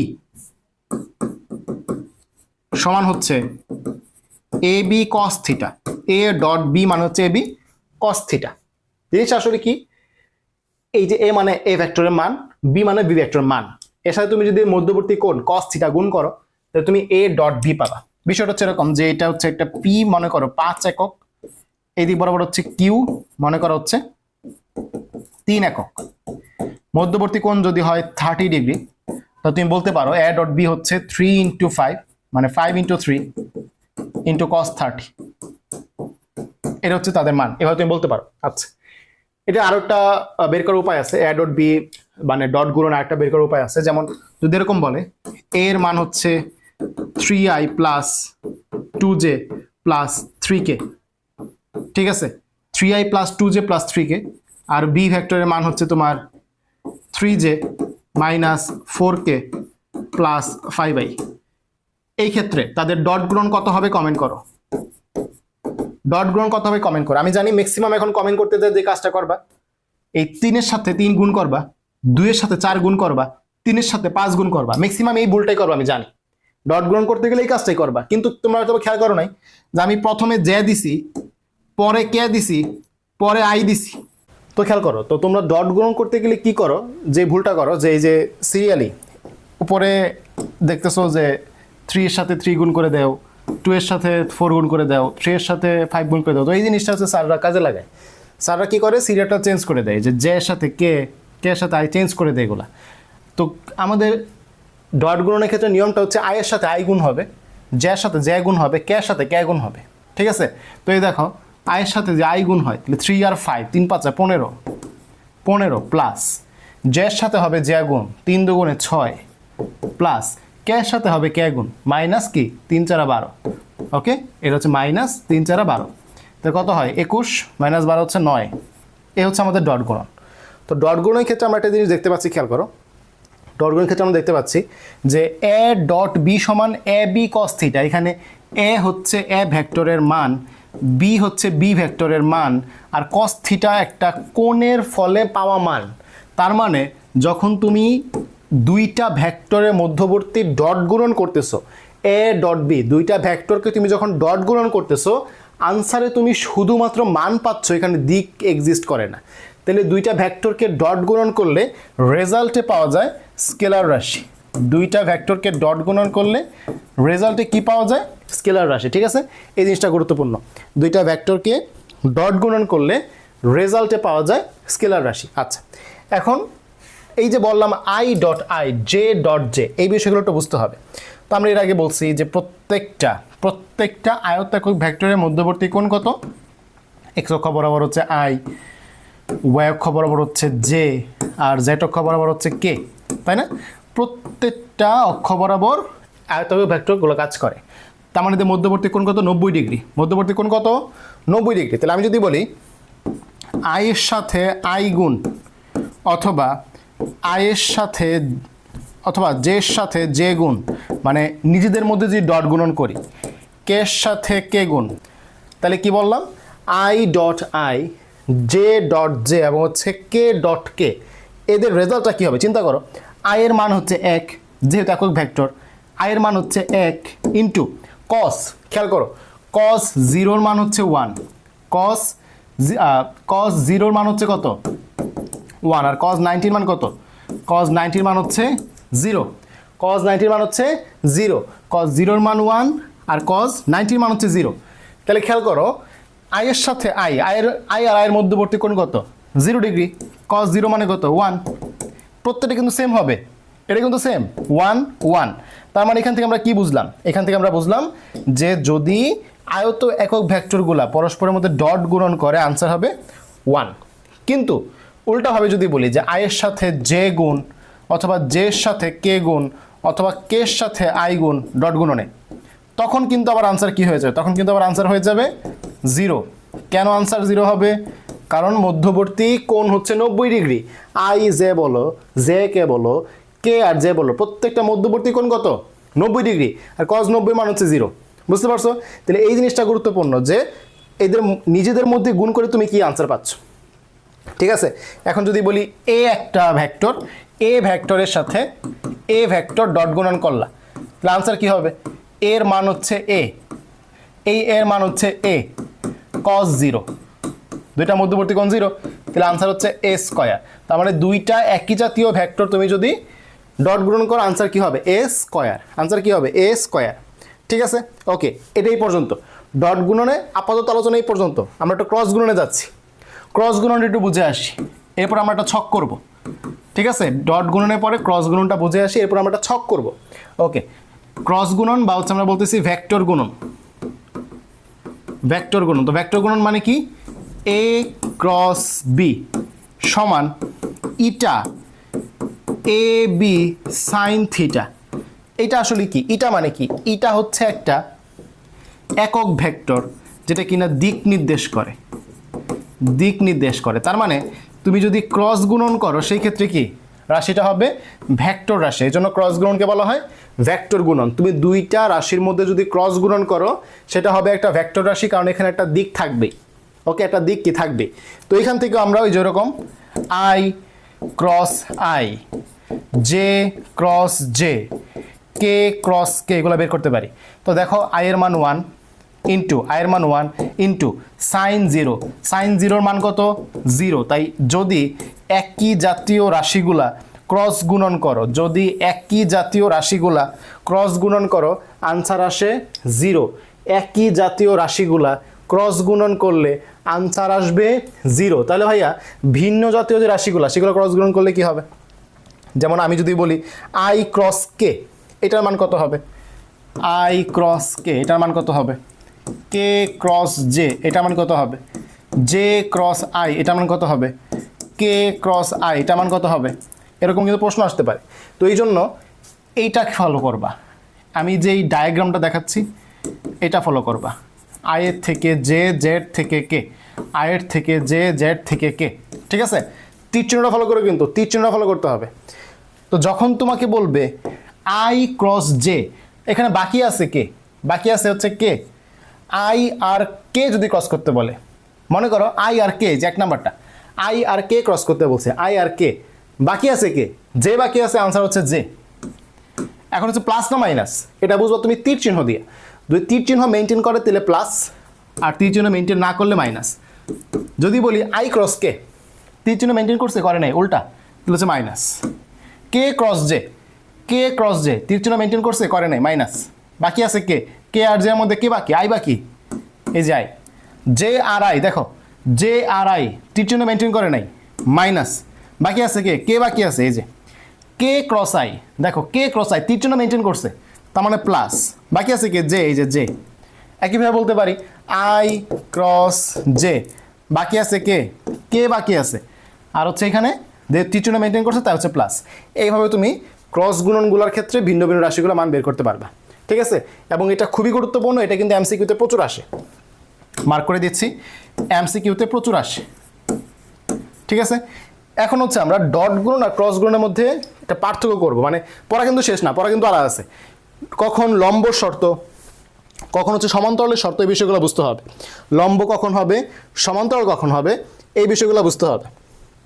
ঠিক আছে, ওকে। আরেকটা বিষয় আমি একটু বুঝাই, খেয়াল করো। ক্রস গুণনের ক্ষেত্রে দিক, টপিকের নাম হচ্ছে ক্রস গুণনের দিক, ক্রস গুণনের দিক। আমি যদি বলি এটা হচ্ছে এ, এটা হচ্ছে বি, তাহলে এ ক্রস বি এর দিক কোন দিকে হবে, এ ক্রস বি এর দিক কোন দিকে হবে, তুমি এটা কেমনে বুঝবা? এর দিকে হাত বসাবা, এ থেকে বি এর দিকে হাত মুঠি করবা, আঙ্গুল যে দিকে থাকে সেই দিকে, বুড়া আঙ্গুল যেদিকে থাকে সেদিকে, বুড়া আঙ্গুলকে এই দিকে। তাহলে এ আর বির সাথে লম্ব বরাবর বাইরের দিকে, এটার দিক কোন দিকে, লম্ব বরাবর বাইরের দিকে, লম্ব বরাবর বাইরের দিকে। ঠিক আছে, লম্ব বরাবর বাইরের দিকে, এ ক্রস বি। আচ্ছা, এখন যদি উল্টা করে বলি, মনে করো এ ক্রস বি না, আমরা বলতে চাচ্ছি বি ক্রস এ। ঠিক আছে, এটা এ, এটা হচ্ছে বি। এইবার বলতে চাচ্ছি বি ক্রস এ, বি ক্রস এ। তাহলে কি করবা সেম, যেটা আগে সেটার দিকে হাত বসাবে, এটার মধ্যে আগে এ ছিল তাই এর দিকে হাত বসাইছি। এবার কি বি এর দিকে, তাহলে বি এর দিকে হাত বসাইলাম, হাত মুষ্টি করলাম, আঙ্গুল ভিতরের দিকে যাচ্ছে, তার মানে এইবারও লম্ব দিকে বাট ভিতরের দিকে। তাহলে বি ক্রসে লম্ব বরাবর ভিতরের দিকে। তাহলে এখান থেকে একটা শিক্ষা পাওয়া যায়, এখান থেকে একটা শিক্ষা পাওয়া যায়। খেয়াল করো, এ ক্রস বি এটাও লম্ব, বি ক্রস এ এটাও লম্ব, তার মানে ক্রস গুণনের দিক অলওয়েজ লম্ব বরাবর, হয় ভিতরের দিকে না বাইরের দিকে। আরেকটা এখান থেকে শিক্ষা পাওয়া যায়, খেয়াল করো, এই এ ক্রস বি আর বি ক্রস এ মধ্যবর্তী কোণ কত? দেখো, এ ক্রস বি যদি এইদিকে থাকে, বি ক্রস এ এইদিকে, মানে এ ক্রস যদি এইদিকে থাকে, বি ক্রস এইদিকে, এটাই তো এ ক্রস এইদিকে, বি ক্রস এইদিকে, মধ্যবর্তী কোণ 180 ডিগ্রি না, বুঝতেছো কিনা? এ ক্রস বের হয়েছে, বি ক্রস ঢুকছে, তাহলে মধ্যবর্তী কোণ কত? 180 ডিগ্রি। তাহলে এখান থেকে একটা অনুসিদ্ধান্ত আসা যায় যে এ ক্রস বি সমান মাইনাস বি ক্রস এ, মানে তারা পরস্পরের বিপরীত। 180 ডিগ্রি মানে কি? পরস্পরের বিপরীত। তার মানে ক্রস গুণন বিনিময় সূত্র মানে না। বিনিময় মানে কি? এ ক্রস বি কে যদি আমরা বলতে পারতাম বি ক্রসে, সেটা ছিল কি বিনিময় সূত্র। কিন্তু এখানে বিনিময় কেন মানে না? কারণ এখানে দিকটা ইনক্লুডেড, দিকটা উল্টায় গেছে। ভেক্টর রাশির মধ্যে দিক আর মান দুইটাই হিসাব করতে হয়। তাহলে ক্রস গুণনের দিকের ক্ষেত্রে সেটা কি বিনিময় সূত্র মানে না। তো এই যে এতগুলো কথা বললাম, প্লাস কখন লম্ব হবে, কখন সমান্তরাল হবে, এই বিষয়গুলোর জন্য আমরা একটা ছক করব এখন। ঠিক আছে, এখানে হচ্ছে বিষয়, এখানে হচ্ছে আমাদের ডট গুণন, এখানে হচ্ছে ক্রস গুণন।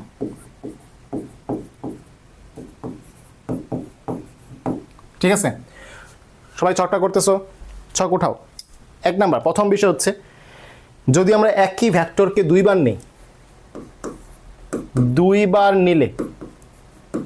দুইবার নিলে মানে কি? ডট গুণন মানে হচ্ছে এ ডট এ, এই ফলে কি পাবো আমরা, এ স্কয়ার পাবো। কিন্তু ক্রস গুণনের ক্ষেত্রে যদি বলি এ ক্রস এ, আনসার হবে 0। কেন? সাইন 0-র মান হচ্ছে 0, ঠিক আছে। আর এখানে এ স্কয়ার কেন? কজ 0-র মান হচ্ছে 1, ঠিক আছে। এক নাম্বার হচ্ছে এটা। দুইবার নিলে কি পাওয়া যায়? একটার মধ্যে বর্গ পাওয়া যায়, একটার মধ্যে শূন্য পাওয়া যায়। বিনিময় বা বন্টন সূত্র 2 নাম্বার, বিনিময় বা হচ্ছে বন্টন সূত্র মেনে চলে, মেনে চলে না। সবাই নোট করো, মাস্ট। এগুলা গোছায় পড়তে হবে, নিলে পরে সারা জীবন শুধু বই পড়ে যাবে, পড়ার গোছানো হবে না। বুঝতে পারছো? ওকে। দুইটি লম্ব ভেক্টরের গুণফল, মানে যদি বলি শর্ত, শর্ত হিসেবে যদি বলি ডট গুণনের মধ্যে এ ডট বি সমান 0 হলে ভেক্টরদ্বয় পরস্পর লম্ব হয়। এ ডট বি 0 হলে ভেক্টরদ্বয় লম্ব হয়। কেন? কারণ আমরা জানি কস 90-এর মান হচ্ছে 0, তো কস 90 মানে কি? মধ্যবর্তী কোণ 90 ডিগ্রি, লম্ব হয়েছে।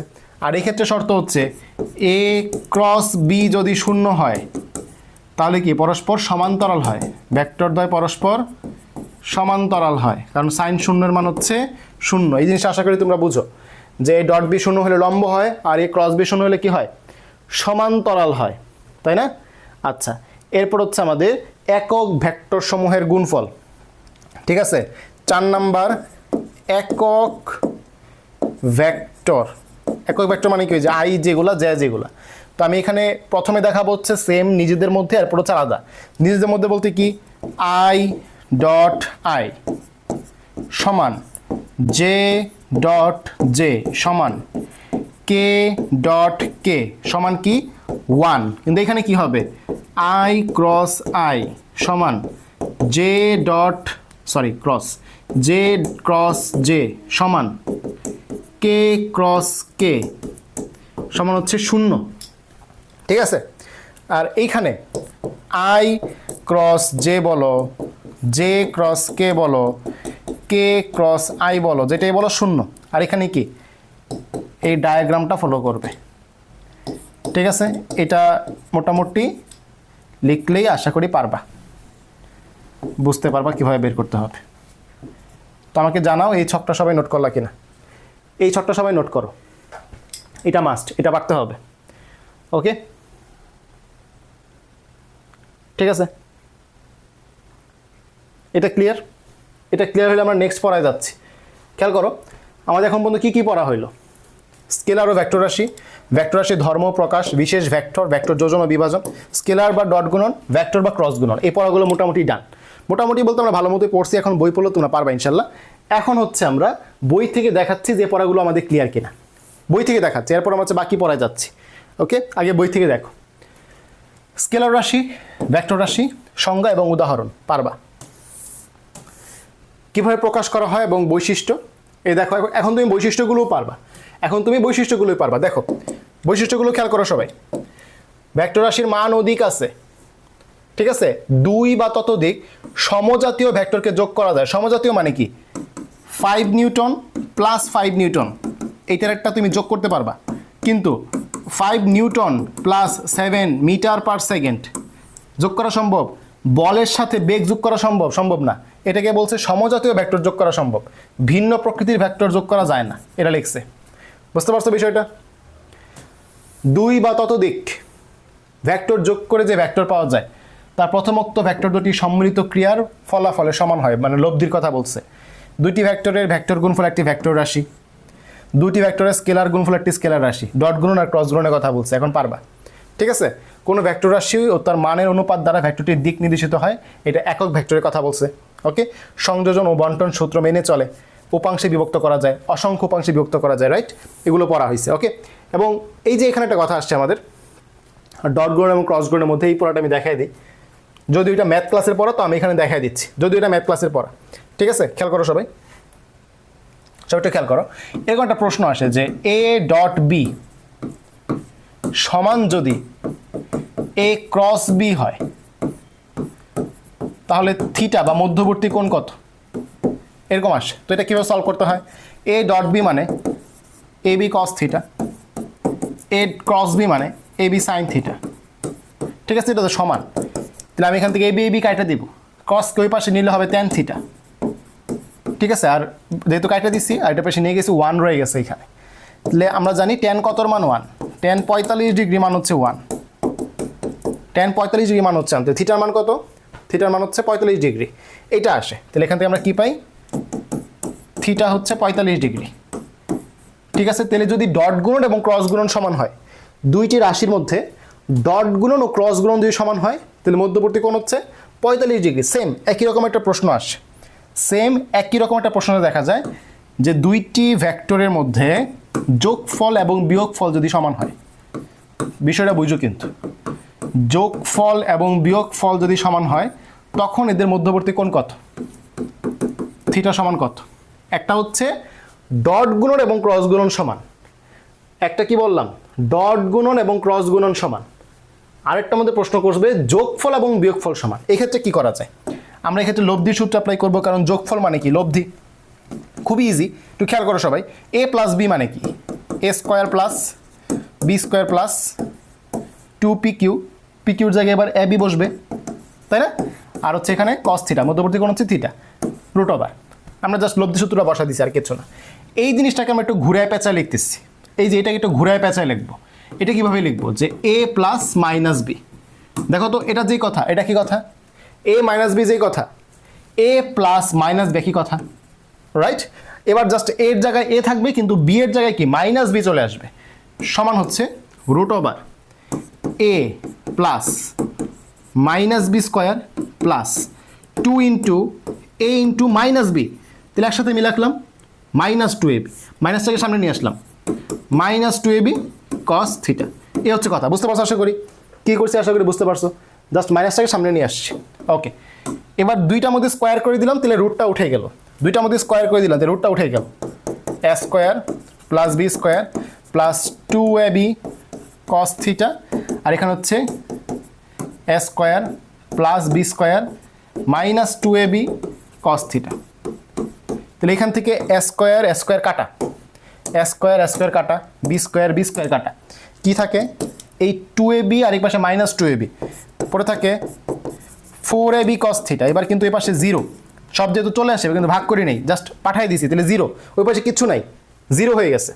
তাহলে এখানে কি হবে, যদি জিরো থাকে শুধুমাত্র তাহলে হচ্ছে এখানে এই 4ab এর পাশে চলে গেলে জিরো হয়ে যাবে, cos theta equals to zero. Cos theta সমান যদি জিরো হয়, কস কতর মান জিরো, কস 90 মান হচ্ছে জিরো, তাহলে থিটার মান হচ্ছে 90 ডিগ্রি।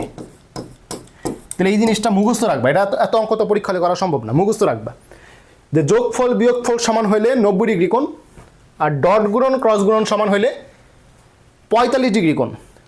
যদি ডট গুণন ক্রস গুণন সমান হয় তাহলে 45 ডিগ্রি, আর যোগফল বিয়োগফল সমান হলে 90 ডিগ্রি। এটা মুখস্থ রাখবা পরীক্ষা হলের জন্য, ঠিক আছে। এই জিনিসটা ক্লিয়ার, সবাই একটু জানো, এই জিনিসটা ক্লিয়ার। তাহলে আমরা আবার বইয়ে চলে যাচ্ছি, এগুলো সব আশা করি পড়ছো। ভেক্টর প্রকাশ এগুলো দেখাইছি তোমাদের। আচ্ছা, এই যে তল নিয়ে কথাবার্তা বলছি, ঠিক আছে, ওকে। তাহলে তলের ক্ষেত্রে তলকে কখন ভেক্টর ধরা হয়, নর্মালি দেখো কোনো বস্তুর তল বা পৃষ্ঠ একটি স্কেলার রাশি, বাট এটাকে তল ভেক্টর কখন বলা হবে, যখন তলে একটা তলের মধ্যে একটা দিক কল্পনা করা হবে। ওকে, এই হচ্ছে কথা। বিশেষ ভেক্টরগুলো পড়ছি কিনা, একক ভেক্টর সম্পর্কে সব পড়া শেষ, ব্রিডিং দিলে বুঝতে পারবা। নাল ভেক্টর বা শূন্য ভেক্টর সব পড়া শেষ। ওকে, এখানে যা যা ছিল একদম A to Z বুঝাই দিয়েছি। বিপরীত ভেক্টর, অবস্থান ভেক্টর সব কিন্তু পড়ানো হয়েছে এগুলা। এরপর হচ্ছে আমাদের এখান থেকে আয়তাকার ভেক্টর, তারপর হচ্ছে এখান থেকে সদৃশ ভেক্টর কি, বিপ্রতীপ ভেক্টর কি, পড়াইছি না এগুলো। ওকে, তাহলে এগুলো এখন তুমি রিডিং দিলেই পারবা, অক্ষীয় ভেক্টর কোনগুলো, পোলার ভেক্টর কোনগুলো পারবা। ওকে, এরপর ভেক্টর যোজনের মধ্যে যে নিয়মগুলো বলছিলাম নাম মনে রাখার জন্য, এখানে চতুর্ভুজ সূত্র বলতে কিছু নাই, এটা মনে রাখবা। আচ্ছা, আর সামান্তরিক শুরু থেকে কি বলছিলাম, লব্ধির যে সূত্রটা এটা মনে রাখার জন্য, সামান্তরিক থেকে লব্ধির সূত্রটা মনে রাখার জন্য এই যে এই সূত্রটা p square plus Q square plus 2pq cos alpha. Okay, এবং এখান থেকে লব্ধির সর্বোচ্চ মান কত এবং সর্বনিম্ন মান কত তোমাকে জিজ্ঞেস করতে পারে, লব্ধির সর্বোচ্চ এবং সর্বনিম্ন মান কত জিজ্ঞেস করতে পারে, সর্বোচ্চ মান পি প্লাস কিউ এবং শর্ত হচ্ছে 0 ডিগ্রি কোণে ক্রিয়া করতে হবে। আর যদি সর্বনিম্ন বলে তাহলে হচ্ছে পি ডিফারেন্স কিউ 180 ডিগ্রি কোণে ক্রিয়া করতে হবে। ঠিক আছে, এগুলো সব কিন্তু বইয়ের কথা। ওকে, এরপর হচ্ছে ভেক্টর যোজনের উদাহরণ, নদী পারাপারের যে বিষয়গুলো এগুলো কিন্তু আমি তোমাদের বলছি। আর ভেক্টর বিভাজন হচ্ছে নৌকার গুণ টানা, তাই না, নৌকার হচ্ছে গুণ টানা। আচ্ছা, বৃষ্টি পড়ার কথাবার্তা বলছি, সবার উপরে মানুষ সত্য তার উপরে নাই, তার মানে উপরে হবে মানুষের বেগ, এগুলো পারবা ইনশাল্লাহ। এগুলো এইচএসসি স্ট্যান্ডার্ড বা ভার্সিটি স্ট্যান্ডার্ড কিছু ম্যাথ আছে, এগুলো তোমাদের লাগবে না, আমি যেগুলো পড়াইছি এগুলোই লাগবে। এই যে কখন লব্ধি সর্বোচ্চ মান পি প্লাস কিউ, শর্ত 0 ডিগ্রি, শর্ত 180 ডিগ্রি ক্ষেত্রে। ঠিক আছে, পারবা এগুলা। এই যে বিনিময় সূত্র, এগুলো কিন্তু পড়াইছি, নোট থেকে কিন্তু আলাদা পড়াই দিছি, তাই না, এগুলো সব বইয়ের যা যা এখানে দাগানো শুধু তাই পড়বা। আচ্ছা, ভেক্টর বিভাজনের যে দৃষ্টান্তগুলো এটা পড়লেই হবে, আর কিছু লাগবে না। আচ্ছা, এই যে দেখো দুইটি ভেক্টরের মধ্যে যদি যোগফল এবং বিয়োগফল সমান হয়, মধ্যবর্তী কোণ হচ্ছে 90 ডিগ্রি বা π/2, এটা মাত্র করাইলাম। এই জিনিসটা তোমাদের মাত্র সলভ করাইছি। ঠিক আছে, মাত্র সলভ করাইছি, কিন্তু এটা আশা করি পারবা। ঠিক আছে, এই যে নৌকার গুণ টানা, এগুলো হচ্ছে জাস্ট নামটা মনে রাখবা। লন রোলার তো A to Z বুঝাইছি, লন রোলার নিয়ে আশা করি এখন যদি কোনো ছোটো ছোটো কোনো ম্যাথ আসে পারবা। বই খুললেই দেখবা যেগুলো পড়াইছে এগুলোই কিন্তু বইয়ে আছে, দাগানো অংশগুলো দেখবা। এই যে ডট গুণন যে পড়াটা আসছে, ডট গুণনের পড়া কিন্তু তোমরা পারবা, রাইট। এই যে ডট গুণন এবং হচ্ছে ক্রস গুণন, এখান থেকে আমি যে পার্টগুলো দেখাচ্ছি শুধুমাত্র এগুলো পড়লেই হবে। ডট গুণন বিনিময় সূত্র মেনে চলে, কিন্তু ক্রস গুণন মেনে চলে না। পরস্পর লম্ব দুইটি ভেক্টরের ডট গুণন 0 হবে, কারণ কি cos 90 = 0। ঠিক আছে, এগুলো পারবা তো ইনশাআল্লাহ। সবাই একটু কমেন্টে জানাও এই পর্যন্ত যা কিছু পড়াইছি সব বুঝছো কিনা।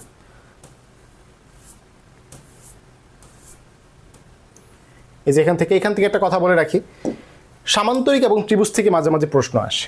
তো যদি এমন হয়, আচ্ছা আমি খাতার মধ্যেই দেখাই, সামান্তরিক এবং ত্রিভুজ, ঠিক আছে, এখান থেকে কিছু প্রশ্ন তোমাকে জিজ্ঞেস করতে পারে, যদিও মেডিকেল স্ট্যান্ডার্ড না, এটা এইচএসসি স্ট্যান্ডার্ড, তারপর আমি দেখায় রাখি, চলে আসলে যেন পারো। হ্যাঁ, সামান্তরিক এবং ত্রিভুজের ক্ষেত্রফল, এটা আসলে সূত্রটা জানলেই হবে, বাংলা কথাটা জানলে হবে, অঙ্ক তোমার এখন পারা লাগবে না। সামান্তরিক দেখতে এরকম, তো সামান্তরিক থেকে দুই রকম প্রশ্ন করতে পারে। একটা হচ্ছে সামান্তরিকের বাহুদ্বয় হচ্ছে এ এবং বি, আরেকটা জিজ্ঞেস করতে পারে সামান্তরিকের এই যে কর্ণ তো বুঝো, ভিতর দিকে যেগুলা এগুলো হচ্ছে কর্ণ, সামান্তরিকের কর্ণ হচ্ছে এ এবং বি। যদি সামান্তরিকের বাহু এ এবং বি হয় তাহলে ক্ষেত্রফলের সূত্র কি এটা জিজ্ঞেস করতে পারে, বা ক্ষেত্রফল কীভাবে বের করে। সামান্তরিক কর্ণ যদি এ এবং বি হয় তাহলে ক্ষেত্রফলের সূত্র কি। বাহু যদি এ এবং বি হয় সূত্র হচ্ছে A × B, এ হচ্ছে সূত্র। আর যদি কর্ণ হয় তাহলে একটা সামনে একটা হাফ চলে আসবে, এ হচ্ছে কথা, সামনে একটা হাফ চলে যায়। এবং সামান্তরিকের কর্ণ যে সূত্রটা এটাই হচ্ছে সেম ত্রিভুজের ক্ষেত্রে। ঠিক আছে, ত্রিভুজের ক্ষেত্রে এই সূত্রটাই, হাফ ইন্টু A × B। ত্রিভুজের বাহুদ্বয় যদি A এবং B হয়, ক্ষেত্রফলের সূত্র হচ্ছে হাফ ইন্টু A × B। এই হচ্ছে এখান থেকে একটা প্রশ্ন বাংলাতেও করতে পারে। কিরকম বাংলা প্রশ্ন কিরকম করতে পারে, সামান্তরিকের ক্ষেত্রফল কীভাবে বের করে, বা সামান্তরিকের সন্নিহিত বাহুদ্বয় A এবং B হলে ক্ষেত্রফলের সূত্র কোনটি, ক্রস গুণফলের সমান, ডট গুণফলের সমান, ক্রস গুণফলের মানের সমান, ডট গুণফলের মানের সমান। খেয়াল করো, এটা কিন্তু মান, শুধু ক্রস গুণফলের সমান বললে কিন্তু হবে না, এটা কিন্তু ক্রস গুণফলের মান, আমি মডুলাসের ভিতরে লিখছি, তার মানে কি এটা ক্রস গুণফলের মানের সমান, ক্রস গুণফলের মানের সমান। ওকে, আর কর্ণতা থাকলে ক্রস গুণফলের মানের অর্ধেকের সমান। ঠিক আছে, মানে হাফ আসবে সামনে একটা, এই হচ্ছে কথা। তো এগুলো এখানে আছে, আশা করি পারবা। ওকে, আমরা নেক্সট হচ্ছে এখন ক্যালকুলাস অংশে প্রবেশ করব। সবচেয়ে সহজ এই অধ্যায়ের ক্ষেত্রে সবচেয়ে সহজ পার্ট। এইচএসসি লাইফ হয়তো বা তোমার জন্য কঠিন লাগতো, বাট মেডিকেল স্ট্যান্ডার্ড প্রশ্নে সবচেয়ে সহজ এখানে। তো দেখো, এই যে ভেক্টরের মধ্যে ডিফারেন্সিয়াল ক্যালকুলাস বা তত্ত্বীয় বিজ্ঞানে পদার্থবিজ্ঞানের ডিফারেন্সিয়াল ক্যালকুলাসকে ব্যবহার করেন বিজ্ঞানী নিউটন। ক্যালকুলাসের সাথে নিউটন নামটা জড়িত আছে। তো কি হইতে পারে, দুই রকম হইতে পারে, একটা হচ্ছে আমাদের ডিফারেন্সিয়াল ক্যালকুলাস, একটা হচ্ছে ইন্টিগ্রেশনাল। ঠিক আছে, এই দেখো বেগ, ত্বরণ, বক্ররেখার ঢাল, এগুলো হচ্ছে ডিফারেন্সিয়াল ক্যালকুলাস। ঠিক আছে, আর ক্ষেত্রফল, আয়তন, ভরকেন্দ্র, কাজ, চাপ, এগুলো হচ্ছে ইন্টিগ্রাল ক্যালকুলাস। ঠিক আছে, তো এই উদাহরণটা প্রথমত জিজ্ঞেস করতে পারে যে ডিফারেন্সিয়াল ক্যালকুলাস কোনগুলোর ক্ষেত্রে, ইন্টিগ্রাল ক্যালকুলেশন কোনগুলোর ক্ষেত্রে। বুঝতে পারছো কিনা এটা জিজ্ঞেস করতে পারো। তো কেমনে বুঝবা, আমি একদম সহজে বুঝাই দিই। এই দেখো বেগ ত্বরণ এগুলা কি, এগুলো ভাগ না। বেগ মানে কি, সরণ বাই সময়। ত্বরণ মানে কি, বেগ বাই সময়। তো যেগুলো হচ্ছে এরকম ভাগ, যেগুলো হচ্ছে এরকম ভাগ। ঢাল মানে কি, এম যে ঢাল এটা মানে কি তোমার হচ্ছে ওয়াই অক্ষ এবং এক্স অক্ষের যে অনুপাত, তাই না? এম সমান টেন থিটা না, এম সমান তো টেন থিটা, এটা কি ওয়াই অক্ষর এক্স অক্ষের অনুপাত না, মানের অনুপাত। তার মানে সব কিন্তু ভাগ। দেখো ডিফারেন্সিয়েশন মানে হচ্ছে ভাগ, তাই না? অন্তরীকরণ মানে ভাগ, এখানে ডিফারেন্সিয়েশন মানে হচ্ছে ভাগ। তো দেখো বেগ ও ভাগের সূত্র, ত্বরণ ও ভাগ, দেখো বক্ররেখার ঢাল ও সবই কি ভাগ এখানে। আর যেগুলো ইন্টিগ্রেশন সব হচ্ছে তোমার কি মানে কিভাবে যোগ করা যায়, যেমন ক্ষেত্রফল, দেখো ক্ষেত্রফল মানে কি, এই এরিয়াটা ক্ষেত্রফল মানে কি, এই পুরাটা, পুরা এরিয়াটা কি এখানে কাউন্ট হবে। আমার কথাটা বুঝতে পারছো কিনা, কিভাবে তুমি হিসাব করবা। আর তাও যদি না বুঝো তাহলে মুখস্থ রাখবা উদাহরণগুলো, এই হচ্ছে কথা। ওকে, এখন এখান থেকে আমাদের পড়া কি, মানে মেডিকেলের জন্য আর কি পড়তে হবে। এই দেখতে পাচ্ছ অন্তরীকরণ, যোগজীকরণ, আমি দুটো কথা বলছি। তোমাকে যেটা পড়তে হবে সেটা হচ্ছে অপারেটর। তো আমি অপারেটরটা তোমাকে একটু বুঝাই, অপারেটরটা একটু বুঝাই। মনে করো একটা জুসের দোকানে তুমি গেছো, কোথায় গেছো, জুসের দোকান। এখানে একটা ব্লেন্ডার আছে, হ্যাঁ এটা হচ্ছে একটা ব্লেন্ডার, জুসের দোকানে একটা ব্লেন্ডার আছে, এখানে গ্লাস আছে, এটা হচ্ছে মেশিন, ঠিক আছে, এটা হচ্ছে মেশিন। এই মেশিনের মধ্যে আম দিলে, এই মেশিনের মধ্যে যদি আমি আম দেই তাহলে এইখান থেকে আমের জুস পাওয়া যায়। মেশিনের মধ্যে আম দিলে আমের কি পাওয়া যায়, জুস পাওয়া যায়। ওকে, এই যে মেশিনটা দেখতেছো, এই মেশিনটার কাজ কি, আমকে আমের জুসে রূপান্তর করা। এই মেশিনটার নাম হচ্ছে অপারেটর, মেশিনটার নাম হচ্ছে অপারেটর। অনেকে তোমার কিচ্ছু বুঝো নাই, আমি একটু বুঝাই, খেয়াল করো। রুট ওভার, রুট ওভার এর ভিতরে 9 দিলে রুট ওভার একটা অপারেটর, এর ভিতরে তুমি যদি 9 দেও বের হবে 3। তো রুট একটা অপারেটর, কেন, এর ভিতরে 9 দিলে বের হয় 3। যেমনভাবে আম দিলে বের হয় আমের জুস। সাইন একটা অপারেটর, সাইনের ভিতরে তুমি যদি 0 দাও বের হবে কি, সাইনের ভিতরে মনে করো 90 দিলা, 90 ডিগ্রি, বের হবে কত 1। দিসও একটা, বেরোচ্ছে আরেকটা। তাহলে অপারেটর মানে কি বুঝছো, যা চেঞ্জ করে, রাশির মানকে চেঞ্জ করে। লগ নিলা, লগ, লগের মধ্যে তুমি 0 দিলা, বের হয়েছে 1। এগুলো হচ্ছে অপারেটর। এখন আমি তোমাকে বললাম সাইন থিটা, আমি তোমাকে বললাম সাইন থিটা, এটা কি অপারেটর হবে, হবে না, কারণ তুমি এখানে মানটা বসাবা কই, অলরেডি সাইন থিটার মধ্যে থিটা ইনপুট করা। জুসের মেশিনের ভিতরে যদি অলরেডি অনেকগুলো আমের খোসা ভরে রেখে দাও তাহলে কি জুস বের হবে, হবে না। সাইন থিটার মধ্যে অলরেডি থিটা ঢুকানো, তুমি এখানে 90 বা 1 বা 0 কই বসাবা, যার কারণে সাইন থিটা কিন্তু অপারেটর নয়। খালি থাকতে হবে, ফাঁকা থাকতে হবে, রুট ফাঁকা থাকতে হবে, সাইন ফাঁকা থাকতে হবে, লগ ফাঁকা থাকতে হবে, ফাঁকা থাকলে তাহলে তার নাম হচ্ছে অপারেটর, ঠিক আছে। এরকম কিছু অপারেটরের উদাহরণ আছে, যেমন ডিফারেন্সিয়েশনের কিছু অপারেটর আছে, যেমন একটা নাম হচ্ছে আমাদের দেখো ডেল একটা নাম, ঠিক আছে। তারপর হচ্ছে এই ডেলের অপর নামই হচ্ছে আমাদের, এই দেখো ডেলের অপর নামই হচ্ছে ন্যাবলা, মানে যাহাই ন্যাবলা তাহাই ডেল, যাহাই ন্যাবলা তাহাই ডেল, ঠিক আছে। ডেলের নামকরণ করেন গিবস, ডেলের নামকরণ করেন গিবস, কেন মনে রাখবা, আমি মনে রাখতাম গুড, গুড, জিতে গিবস, জিতে ডেলটা, ডেলটা বা ডেল, জিতে গিবস, ডিতে ডেল বা ডেলটা, ঠিক আছে। বুঝতে পারছো কিনা, কেন মনে রাখতাম, গিবস ডেল নামকরণ করেন। আর এটা আবিষ্কার করছে কি, হ্যামিল্টন, আবিষ্কার করছে হচ্ছে হ্যামিল্টন। যাহাই ডেল তাহাই ন্যাবলা, দুটা সেম।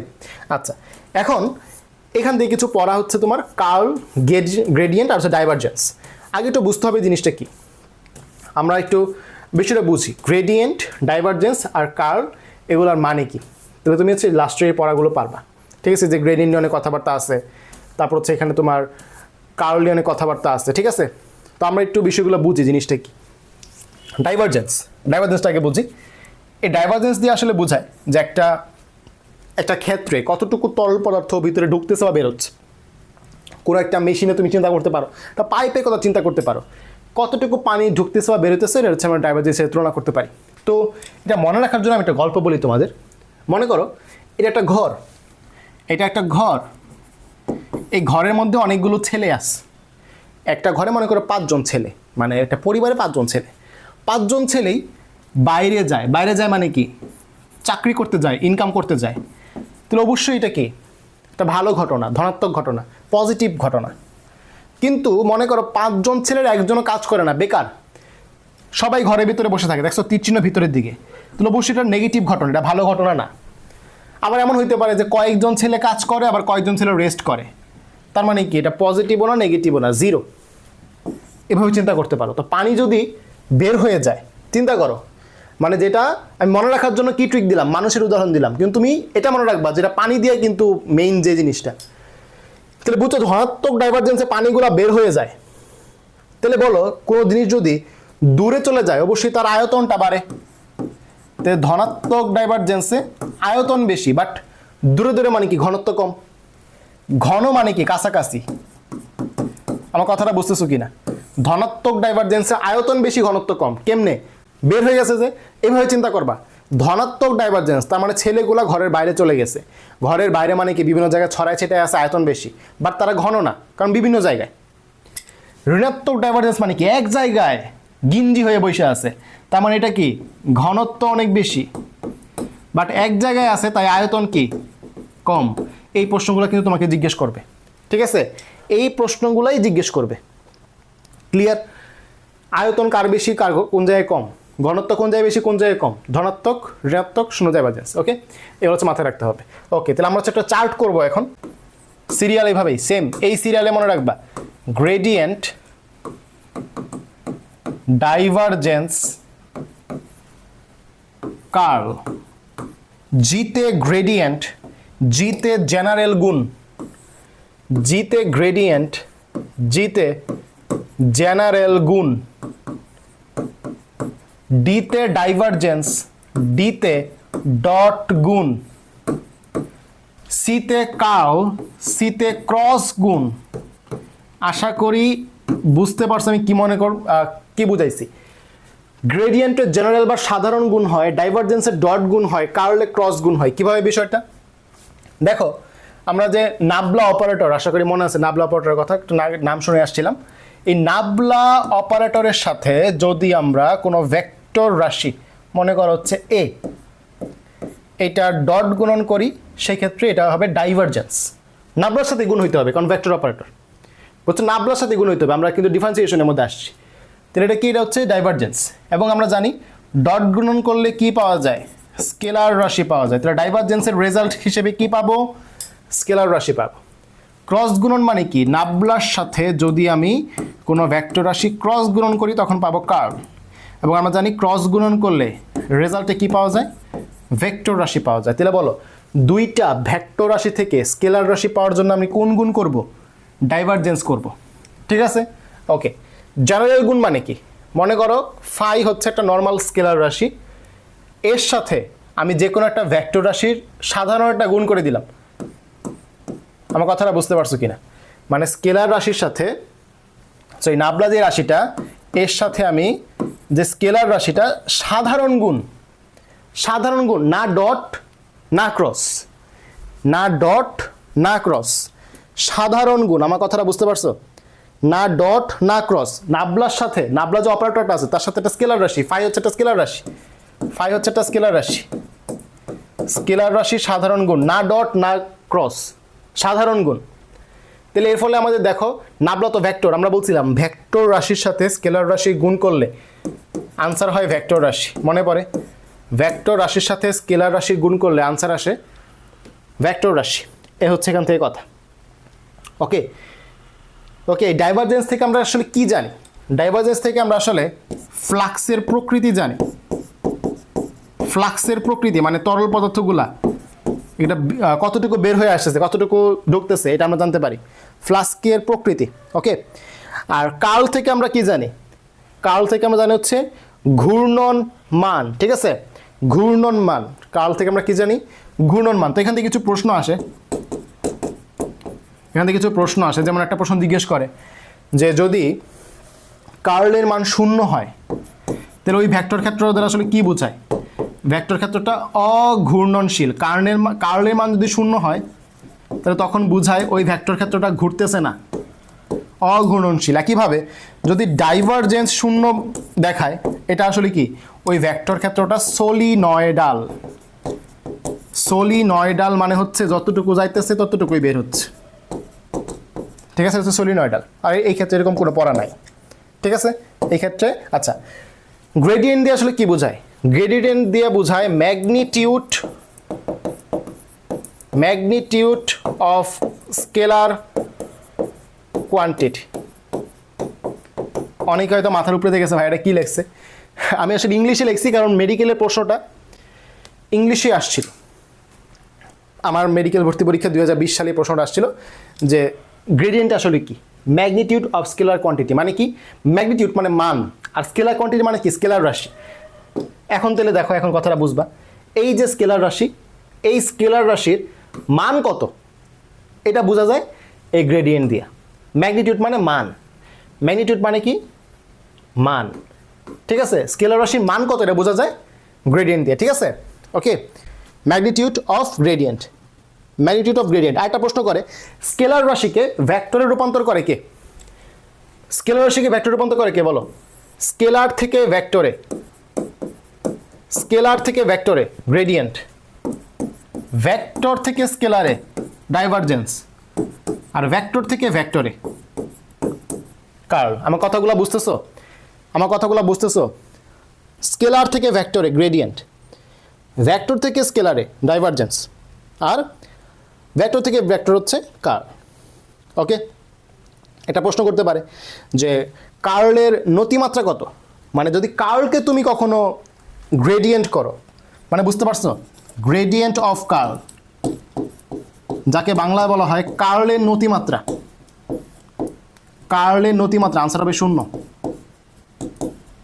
কার্লের, এগুলো একটু মুখস্থ টাইপের পড়া, এগুলো বুঝতে গেলে এখন ইঞ্জিনিয়ারিং ক্লাস নিতে হবে, এগুলো মুখস্থ রাখবে। হ্যাঁ, কার্লের নতিমাত্রা হচ্ছে 0। তো এইগুলো ডিটেলসে, এই যে ছকের পড়াগুলো আমি কন্টেন্টেও নিয়ে আসছি, ছকটা তো করবাই, ছকটা তো করবাই, সাথে এই যে কন্টেন্টটাও পড়ে ফেলবা। আমাদের পড়া কিন্তু এগুলোই, পড়া কিন্তু শেষ। দেখো এই যে বইয়ে যেগুলো আছে আমি কিন্তু পড়াই দিচ্ছি। এই যে কার্লের ডাইভারজেন্স বা কার্লের নতিমাত্রা হচ্ছে 0, ঠিক আছে। এগুলো সব কিন্তু আমি হচ্ছে যে কার্ল 0 হইলে ভেক্টরটা হচ্ছে অঘূর্ণনশীল, ঠিক আছে। ওকে, আচ্ছা, তো এখানে কিন্তু পড়া শেষ, বইয়ের সামনে আর পড়া নাই, দেখতে পাচ্ছ সামনে পড়া নাই।